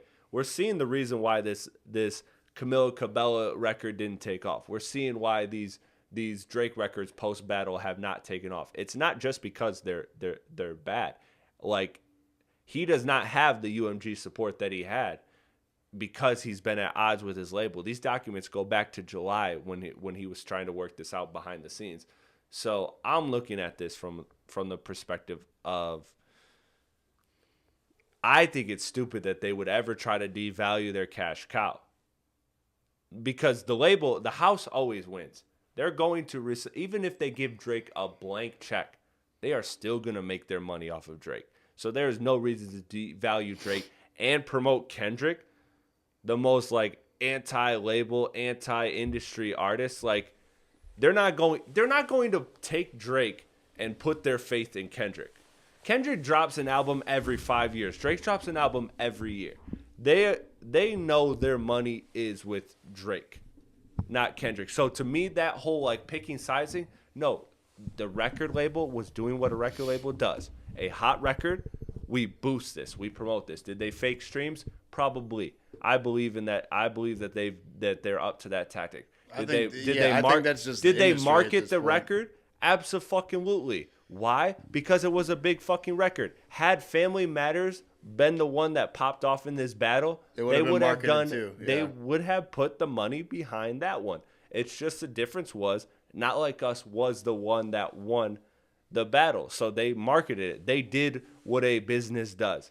It was not personal towards Drake. I don't think it was a slight towards Drake at all, especially given all the connections he has at the label, the higher ups, the Lucian Grange, the whatever. Yeah, and also he has all those. All these label execs don't give a fuck what people think about them. They're behind the scenes making cheese and fucking doing. And if anything, thing, Drake had a better relationship with those guys than Kendrick does. So to me, if anything, if they were to have loyalty, they would have loyalty to Drake over Kendrick. But ultimately, they're doing what their job is, which is business and marketing the hot record. So to me, I think this whole thing is ridiculous. I think it looks bad on Drake.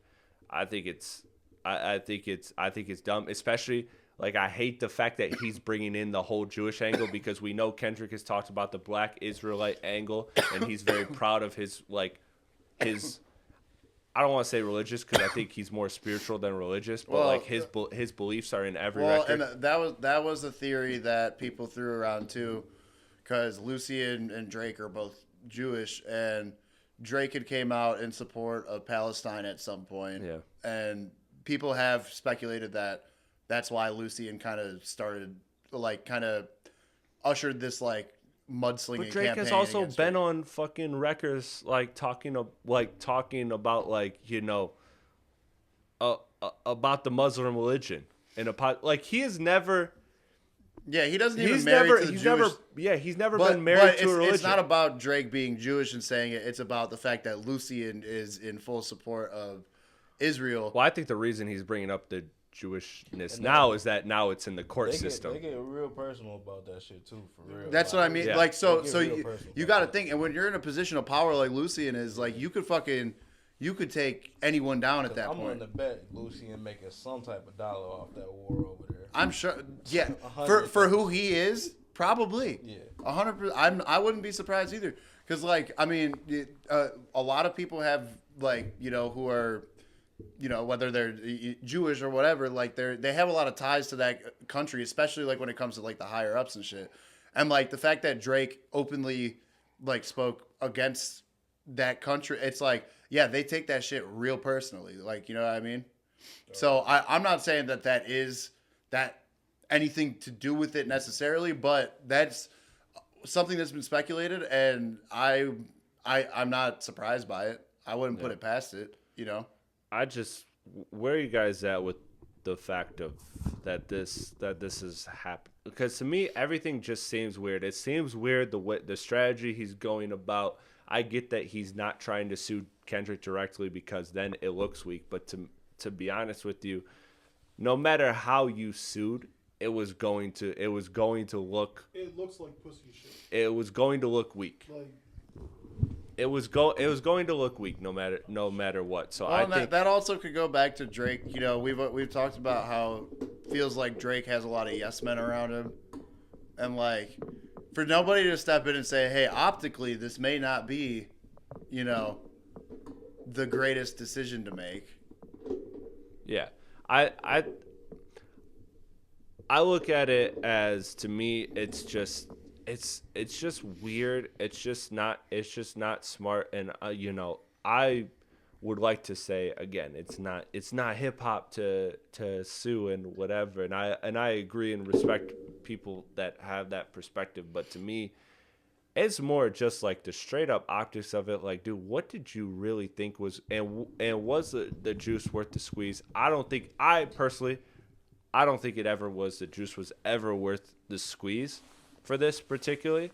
I'm not saying that you can't try to get money off of somebody that did you wrong, but at the same time, I just think from Drake's perspective, him being him, what worked well with that Pusha T beef, and I get Pusha T did not go to the levels Kendrick did, but what helped him a lot is that within a couple months he had some slaps. Mm-hmm. He had some undeniable slaps. He had God's Plan. He had Nice for What. He had all of the good music. It's the same reason why, as much as everybody has their problems with Kanye, if Kanye drops amazing music tomorrow, everybody is forgetting everything that man Kanye said the last 5 years. Oh my God, did y'all hear that snippet he just dropped? Oh, I've been seeing the snippets, but I haven't been tapping in. I didn't see like was it like actually like an audio file, or was it like? I saw him like DJing somewhere, like previewing a Bully track. It was on Our Generation Now. They posted like some.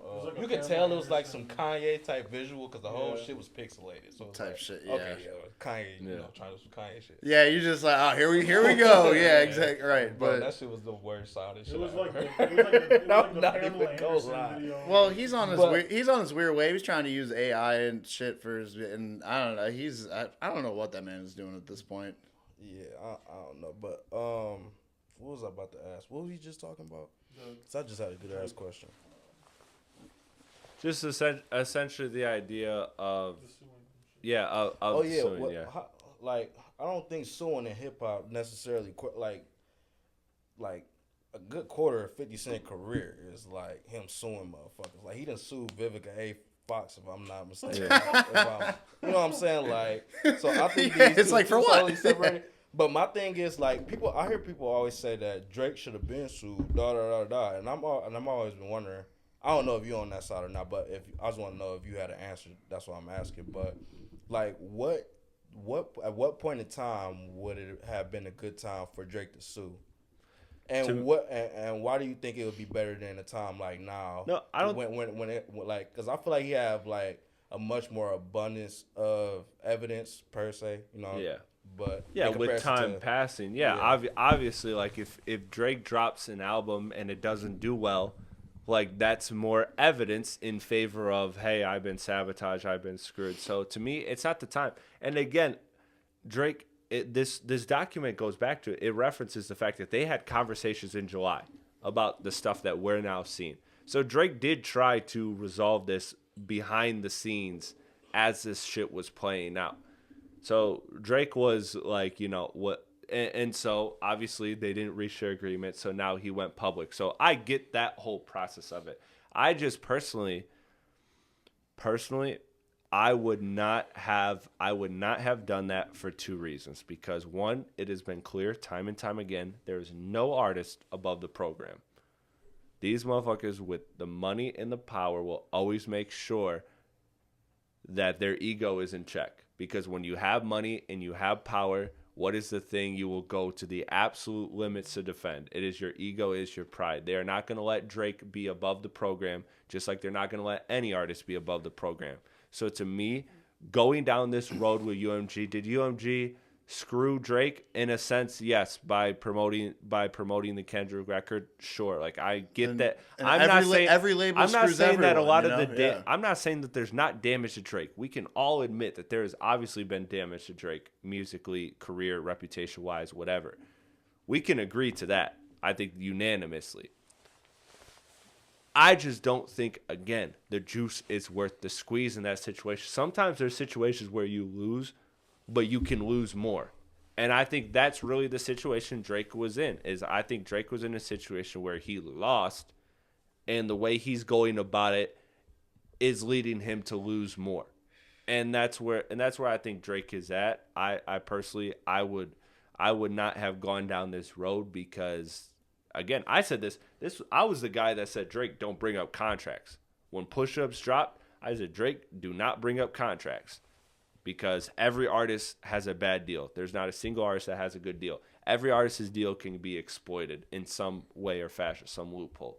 So to me, it was foolish to bring up the contracts in the first place. What do you think was bad about his current deal?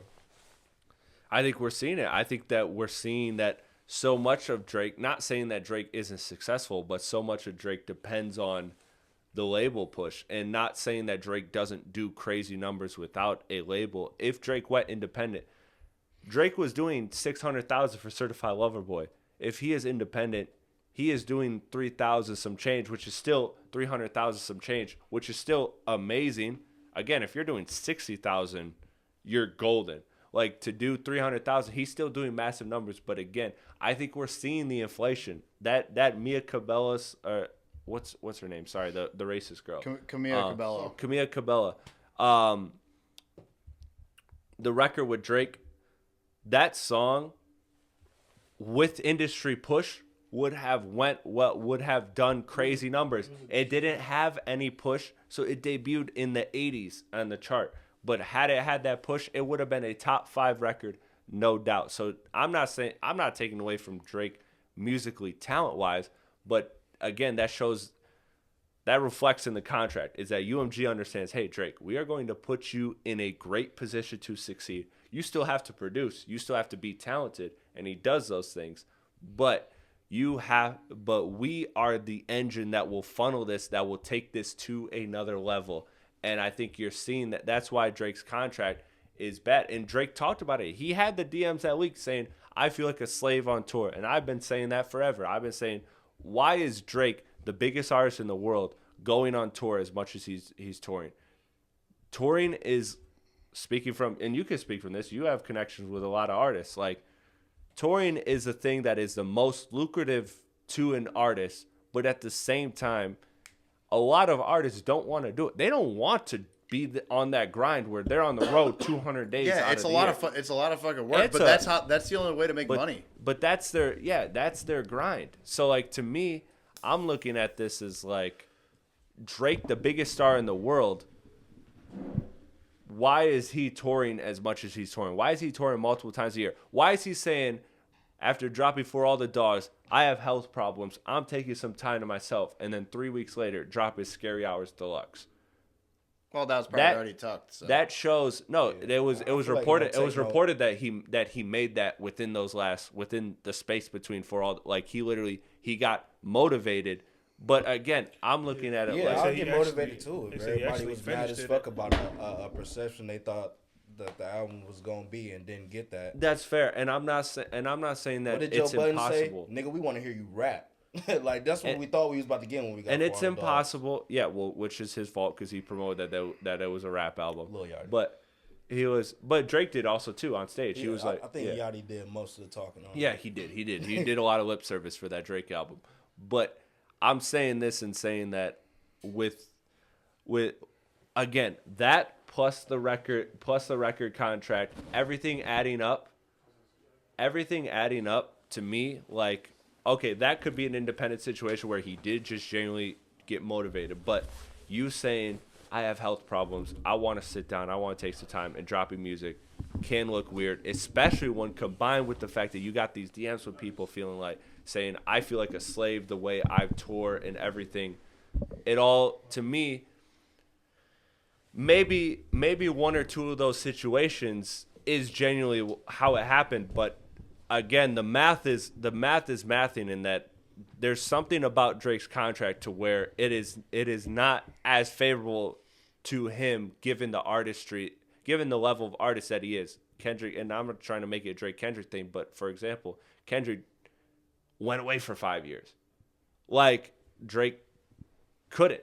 Drake. I don't think Drake could do that because of his current situation. So to me, again, that's why I would never piss off somebody that I'm in the position where, yes, I'm Drake, yes, I'm big, but Drake has obviously made it clear he always wants to be the biggest and the best, and with that comes the support, the push from the label, which is part of the contract, which all ties back to why I would have just never engaged to this level with UMG. Would I have tried to resolve it independently behind closed doors? Sure. Because I do think that there is some, I don't want to say merit in the lawsuit, because again, this was a rap battle that you engaged in, that you played a lot of these politics. The way you're mad at these streamers, you told Kai Cenat stay on stream. You played the game just as well as Kendrick did. Just Kendrick won the battle. That was the difference. So to me, there's not an excuse for that part of it. But I'm looking at it from the simple perspective of, man, I wouldn't have done that. Again, there's losses in life. Everybody has losses in life. Even the best of the best have losses in life. Michael Jordan, LeBron, whoever have losses in life. But you can lose more. And I think Drake went down a path of, he set himself up to lose more rather than just lose. Right. So that's where I'm at with it. Y'all want to talk new music before we get out of here? Yes, sir. There's been a lot of new music. There's been, since we've done like a weekly podcast, we've been dropping hella content, but we haven't been dropping the bi-weekly, our weekly episodes, I should say. We've been on a bye for a while now. We've had Lil Baby drop. We've had Mac Miller drop. We've had Jack Harlow drop singles. We've had Rio. We've had Rio drop. We've had Ransom. We've had Busta Rhymes put out a project. We've had so much shit. I want everybody to just go ahead and we just. Definitely gotta start with the most important. You know what's the most important on there? That's damn near its own conversation. Real. Lil Baby. Busta Rhymes. I'm pushing.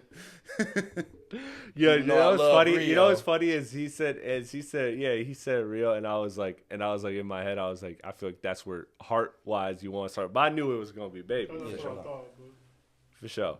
But I was mixed I reviews. You the Baby fan, so I wasn't know how you felt about the album, because we didn't even discuss. I know we was in the group chat like we might as well just talk about it because we ain't gonna have a pod for X amount of weeks or whatever. But we ain't really discussed it or nothing. I do think the last episode we were talking exactly about this too. No, like, about Lil Baby. Lil Baby. Yeah. we talked about the dropped. album. No, not the album, but Okay. we were talking about Lil Baby, Yeah. and then Okay. literally like the follow up. Then Yeah. Where I'm at with the Lil Baby is it is not terrible. It is not awful, but it is not also to the standard that I hold Lil Baby. And I think when you look at Lil Baby and this project in particular, it just falls flat of what his expectations are. Like, to me, what jumps out is the features. You look at the features: Young Thug, Travis Scott, 21, Glorilla. Usual Suspects. What does Yeah, I that was package about to scream? say. That package screams Look industry. at my album and listen to it. Yeah, that package Yeah, screams. that is the feature Industry. stimulus package basically. And then- like, you know what I mean? And then like, on top of that, he drops a deluxe a couple days later, so that it still boosts the first week's sales. So, like, to me, it was like you did every tactic you could to industry-wise save face, which to me is unfortunate, because I don't think this album is terrible. I just think, again, what Lil Baby was, the reason why we hold him to the standard is because My Turn, is a super classic. Like, that's why we hold Lil Baby to this high standard, is because he delivered a phenomenal album. That was his first album, wasn't Yeah, it? that was his first album. That's a collection of his. Yeah.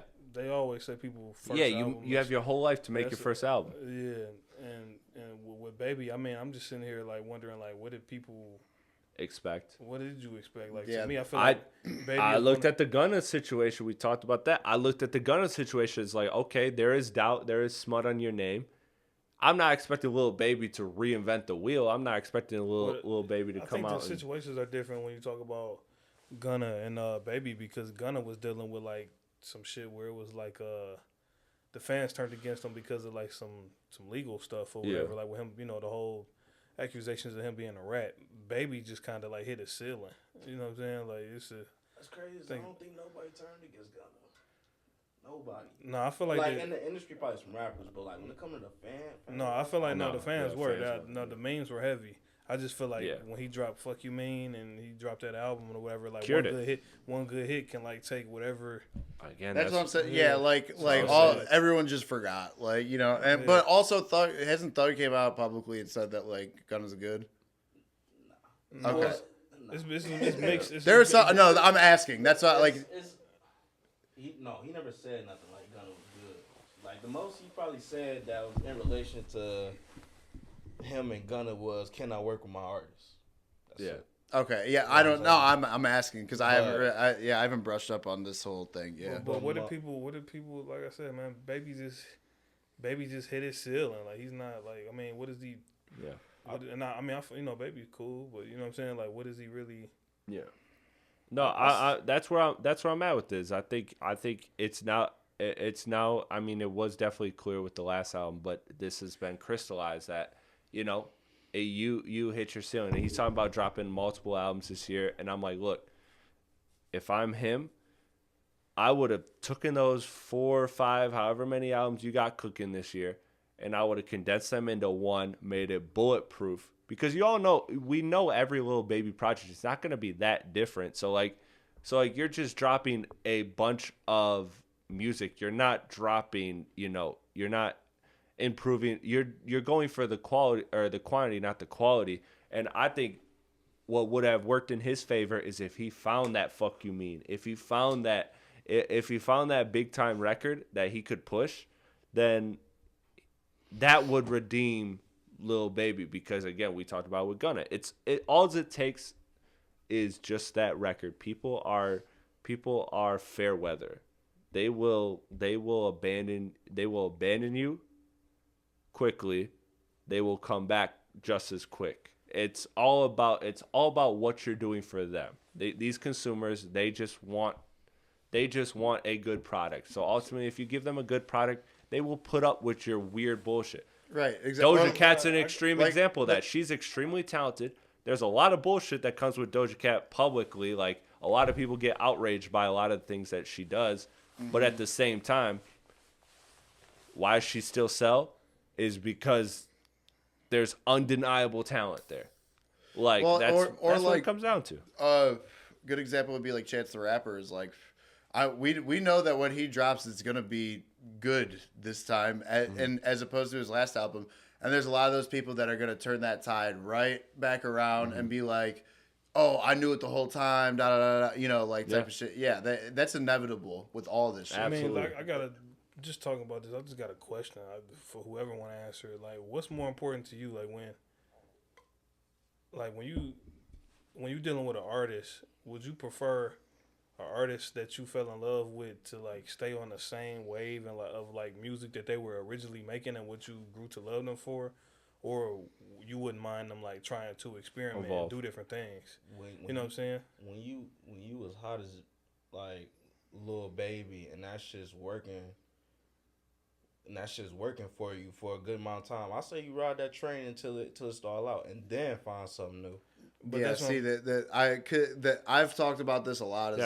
I'm very big because like it's a lot of artists that like come up off their sound, but it's not like they keep getting bigger and bigger. Like Lil Baby, like we heard his sound, he just kept getting bigger and bigger and bigger. Like, yeah, but the sound didn't evolve. And then it just hit the ceiling. So like he reached his max point.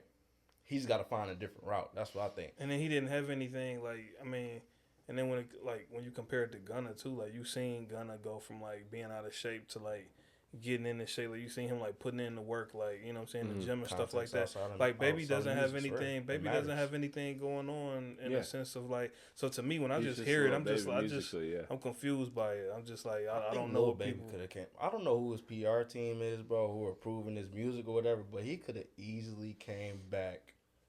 He could have came back so easy just becoming a rap and ride wave. We are in the age of depression. Everybody is fucking depressed. Just be sad and you'll still sell millions. On top of the fact you in interviews for the past 2 years, I've been going through some things. Then you drop So the talk. album. That's what I'm saying. We Talk don't even know about what it. you I went just- through. Exactly. That's sound like you had a exactly good my time fucking. these past That's 2-3 years. That's exactly my fucking point. I think It's it's like, a popularity thing. I just think the Baby is popular. You know what I'm saying? In the eyes of like, you know, the people or whatever. And I just feel like, you know, with him being popular, that's what I think that kind of is like overshadowing like what the ceiling is. It's like, yo, like he's, I don't know, like people want more from him, but it's just like that's what he. Listen, if I'm Like, on what Lil are you Baby, gonna- if I'm on Lil Baby team, bro, I'm thinking outside the box. I need Kanye West production. I need a motherfucking feature from some good pop or country artist, a motherfucking Ed Sheeran or a motherfucking Luke. We need to see you That Morgan Wallen dude. I hate Morgan him. Wallen. you need to It's see somebody- it. somebody Or country you- singer. Luke or Bryan or some shit. or you Give get, us or you get- Shabuzi, bro. I mean, Shabuzi. bro, Step outside the You're box. and I mean, Lil Baby's at the point. This is, and I made this argument. I've said this for a lot of people. Is like at the point of like you have unlimited resources at that point. There's not there's a world where fucking he gets Sabrina Carpenter on a fucking a chorus or something. You know what I mean? Lil Baby. That's kind of like too far. It's a little off. Yeah, But I'm yeah. I'm I'm saying just you gotta saying, think like, outside the man, box. We literally Baby listen. is- You listen to the Yeah. Lil Baby album. Like, listen. If I was to guess 5 artists that was gonna be on this new Lil Baby album, I would have hit 3 of them. Yeah, right. I would have hit 5. Clear as day. I would have hit 5. If I would have 4 at the worst. No, If I would I have would've hit. I would named- have hit all 5. If bro. I would have named I'm tired of that same three little group. producers that was gonna be No, on it this is- Lil Baby album, It's the I would have hit them all on the fucking It is head. literally That's the problem. The features on it's the feature stimulus package. It's what it's It's I think it's more just a feature stimulus package, but it's like, bro, like you've been flexing for 4 albums straight, bro. Like, Do something you got different, like- anything yeah, else? that because Like, I'm all for like I love when I get real surprised. Like that's what I look for. I understand why Baby has like remained in his because if it ain't broke, don't fix it type of shit. But like me as the consumer that I am, which I'm in the minority compared to like the general public is like. I love getting surprised. Like I love seeing every artist. Every artist I like, I want them to do something different. I never want them to remain. Which goes back to his goes back to question, your yeah. point. That was the is. Bro, let me tell you this, man. Working with artists and shit like that, bro. If I'm a look at it from like a publisher standpoint, I would almost have to put something together. Like, bro, you don't really have much to talk about or whatever. Like, Gunna had something to overcome. He had something to prove. Baby doesn't have nothing to prove. He doesn't have nothing to overcome. So if I'm Baby's publicist, I would have been like, we need some kind of scandal, some kind of legal We need trouble. adversity. We need some kind of something Bro, going on. And as crazy as it is that that has to be a thought, Listen. but that's the reality of it. Like That's That's a the good thing. point. When you hit your Lil ceiling, Baby you need... Lil Baby be in the fucking he be in he be on social media half the time. You see his face because of some shit his BM did. It's Baby Nigga, mama's make a fault. song about your BM. But I'm saying that's Like, talk shit. You know I how don't many know, yeah. niggas But I'm got saying- BMs But I'm and just BM saying, drama? bro, like that's so oversaturated already, man. Like it's just It is, but it ain't. like, It is, It but, is, but it not ain't. to him. You be but on not Facebook? to him. Nah, bro. Okay, that's Hey, why you don't know. Hey, That's why you the you don't Facebook know. king, Listen, yeah. You be that's what all the baby mama, baby daddy drama, all on Facebook. Listen, They can Lil keep Baby that could have had shit. all the It's quotables in the fucking No, world. But I'll even though- tell you I'm what, telling it is entertaining. Yeah. Even telling though you. it's simple, even though you're right, it's simple. It would be new to him, and I think that's the point. Is Listen, he has every new artist that be coming out nowadays ain't talking about shit. Everybody ain't talked about in the past 10 years. Everything everybody be talking about be oversaturated. So at this point, you might as well do something that everybody is talking about. Like, well, not talking about, but everybody is going through. Like with Drake, is like, what he do? Love, and relationship songs. Everybody's in a relationship or love somebody. That's what So makes it's him gonna Drake. hit. Yeah. So when it comes to like, That's what makes when him it comes to relatable. Lil Baby Hold on. dealing with his BM type shit, it's like, damn, I can kind of relate to that. There's a lot of people going through my that, baby yeah. mama irritating as fuck. My motherfucking my son over here looking gay on camera. Like I would address these things. But hold on, I would hold on, address hold on. I these gotta point something out, man. And then, to truth be told, we can move to the next album. I'm fucking tired. No, of for talking real. about it. Like, this is what I'm saying. It Like, just rolled, the way that rolled off was funny. I'm tired. I'm tired of Baby, but I did want to point this out, man. People like we was just on the Drake topic, right? People talk about Drake, say, "Oh, Drake wasn't talking about bars, this and that." Bro, Drake went global, and he was trying he was trying shit. He tried the house music shit. He was trying the Afrobeat stuff. He was trying stuff, and that's why I asked you the question when we started the Baby conversation. What's more important to you? Do you want an artist that you fell in love with to stick to what you fell in love with them for, or to try stuff? Now we're sitting here talking about how Baby hit his ceiling, but when Drake steps out the box and he's like, "Shit, I'm global. I'm overseas. So let me try something else." People shame him for like trying to fuck around and like try something else. And he had like, "Oh, I heard you say like, oh, since this album, Drake's had misses," and it's like I wouldn't consider him trying something a miss. He's just trying to tap into different fan bases and tap into. No, I think you can be fair about both. Like there's albums that I deem like, for example, I am not an Igor guy. I don't personally sonically enjoy the Tyler the Creator Igor album. However, I respect it for how different it is, and I think there's levels to it. I think you could try some, and it can be an abject failure. But I also think you can try something, and it can be not for me. I think personally, the way my brain works is like I believe that I have a good sense for separating the attempt. And I still, at the end of the day, I'm not knocking Drake for the attempt. I'm just saying that the executions, in my opinion, were not there, did not reach what they need them to reach. So like for to, you to though, answer your question, but for me. But the I'm people, always giving my opinion. But when I go to like Amsterdam or some shit like that, bro, they fucking love it. Like some people might be like, "Oh yeah, for sure." Honestly, Nevermind was like one of my favorite things because like the ears and the taste of music and shit. It's diverse. Though, between like a little like Drake and Lil Baby is that like Drake came up in the evolving artist era. Like when you look at the people that's around Drake. Lil Wayne, you listen to the Block Is Hot, you listen to the Carter 1, you listen to the Carter 3. These are three completely different albums. We watched them grow and evolve as an artist. You can study that, you go off that. You look at Kanye West, you listen to Late Registration. Everything's different. You listen to Late Registration, 808s, and fucking Yeezus. These is all three different albums. This is a era where artists was like, it was like, you gotta evolve, like. Nowadays, like who a Lil Baby like actually study? You know what I'm saying? Like we got NBA young boys, we got motherfucking But like you said, it's levels and it's tiers, and I think that as fans, you just need to compartmentalize who's the artist you rocking with. Like, let me be real. My favorite rap is lifestyle rap. Like people got like the lyrical stuff, people like the conscious stuff. I like the lifestyle rap because.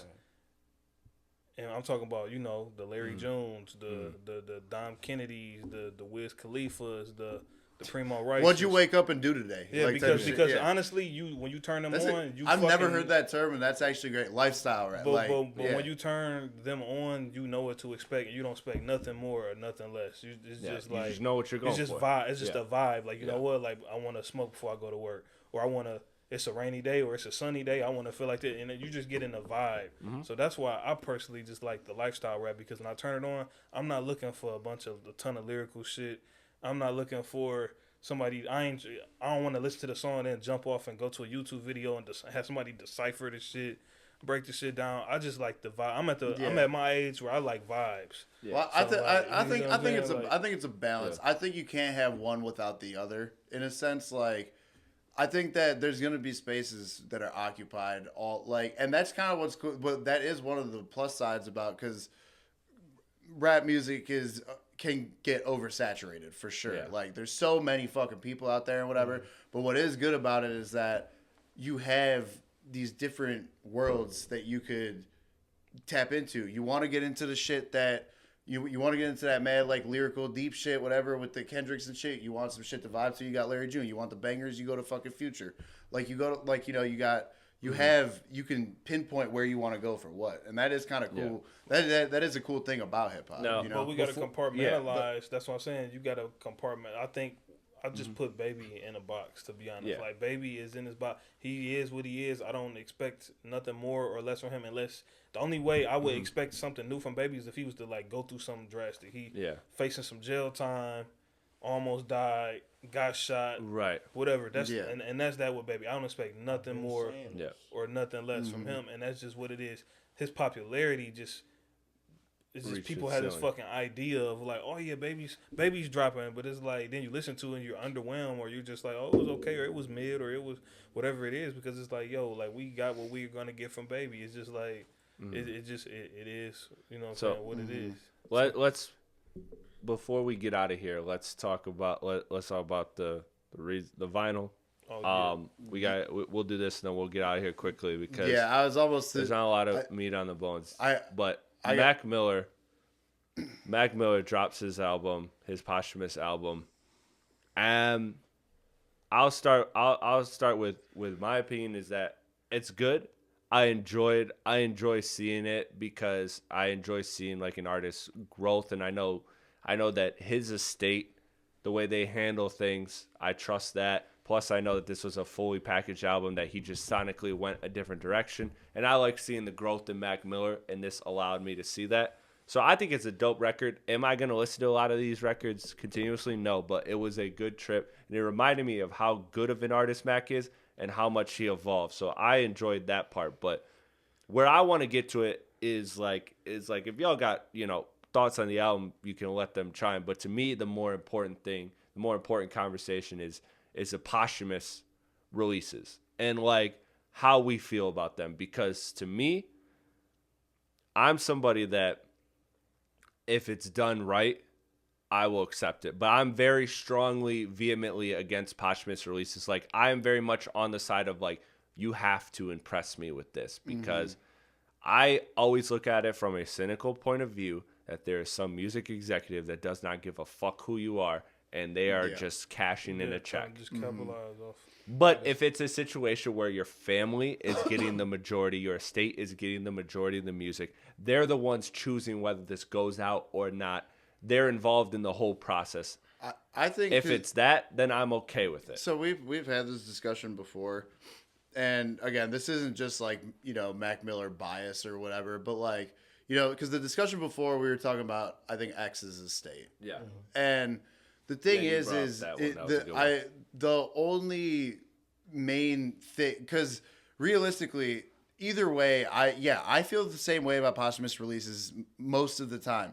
The only reason these two posthumous releases from Mac I will stand behind, again, outside of the bias of him, is that they were packaged, ready to fucking ship, and planned on coming out. Yeah. It's like, it wasn't a thrown together off the hard drive type of thing. Like, these were already front to back done, maybe a couple mixing tweaks here and there, but like, they were fully packaged and ready to ship. And like, Circles was...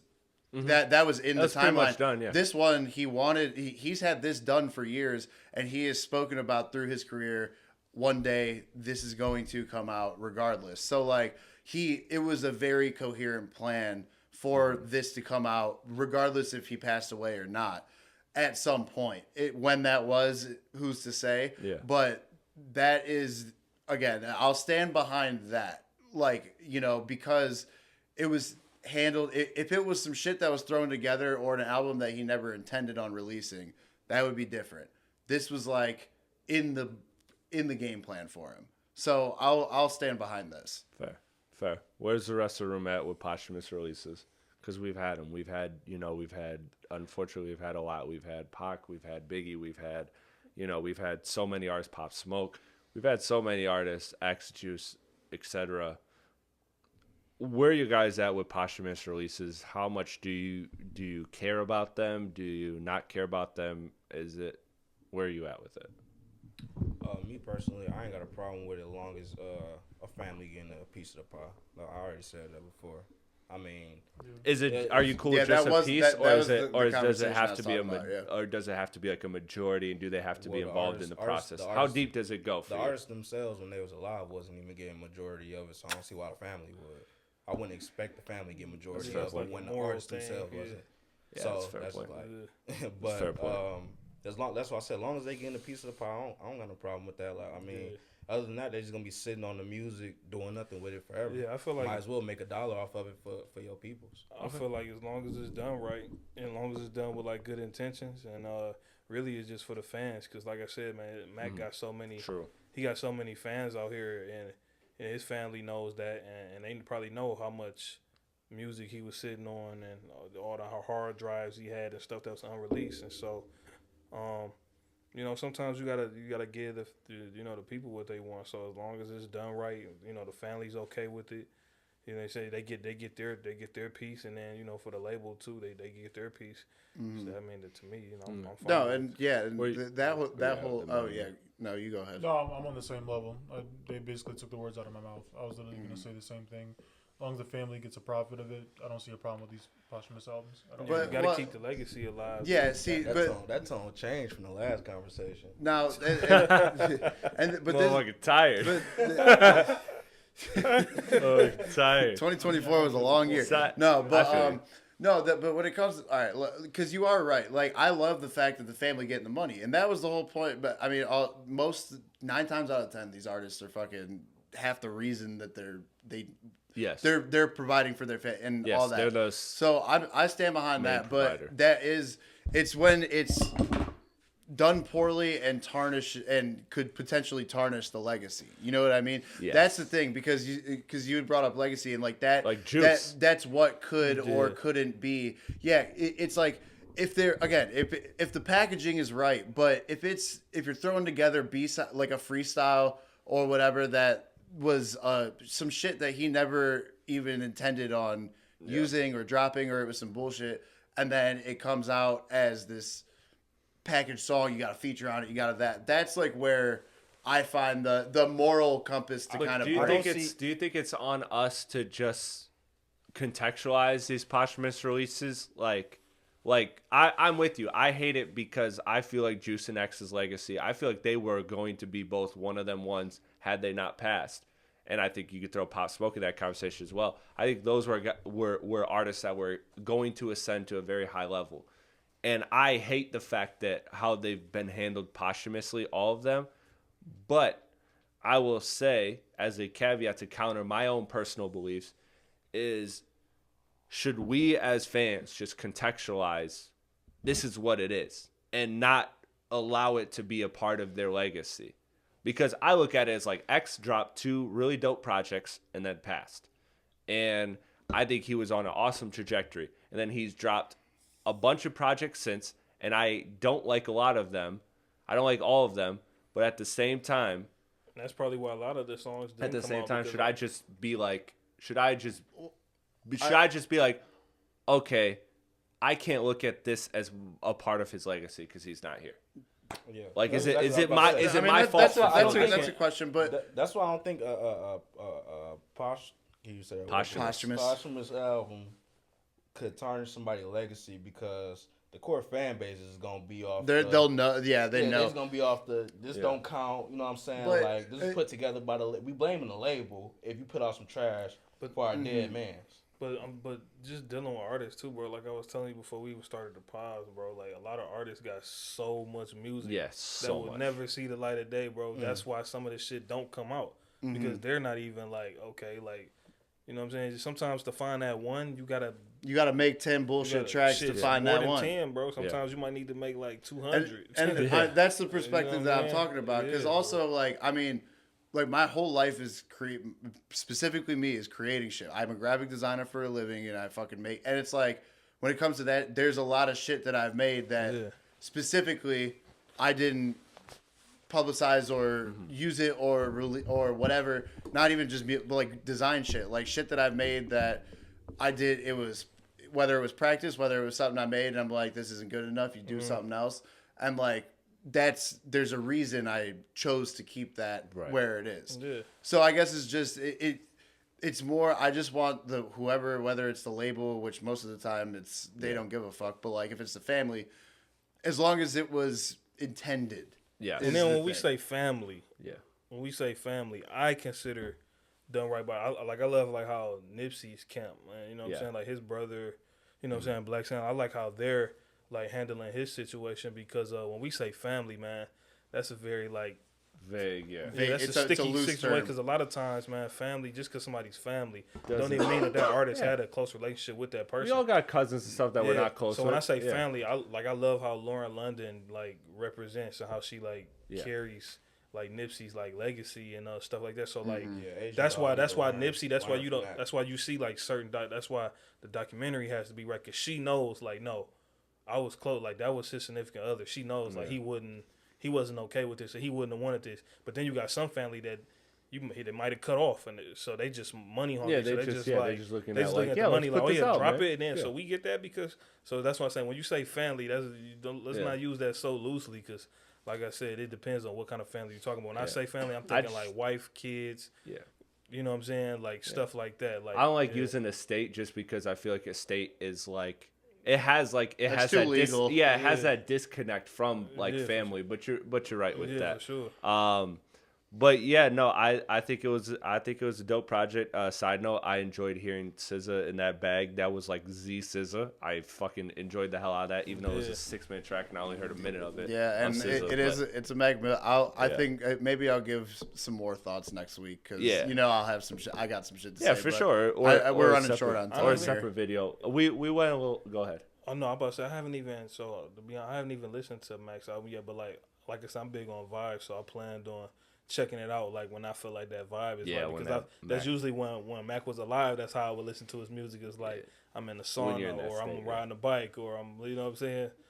Yeah, it's sauna, riding it's a bike, very man, health and wellness, man. Hey, bro, man, I gotta get like that you. type of music, like especially like we said, the song. Yeah, And that's what I'm saying, bro.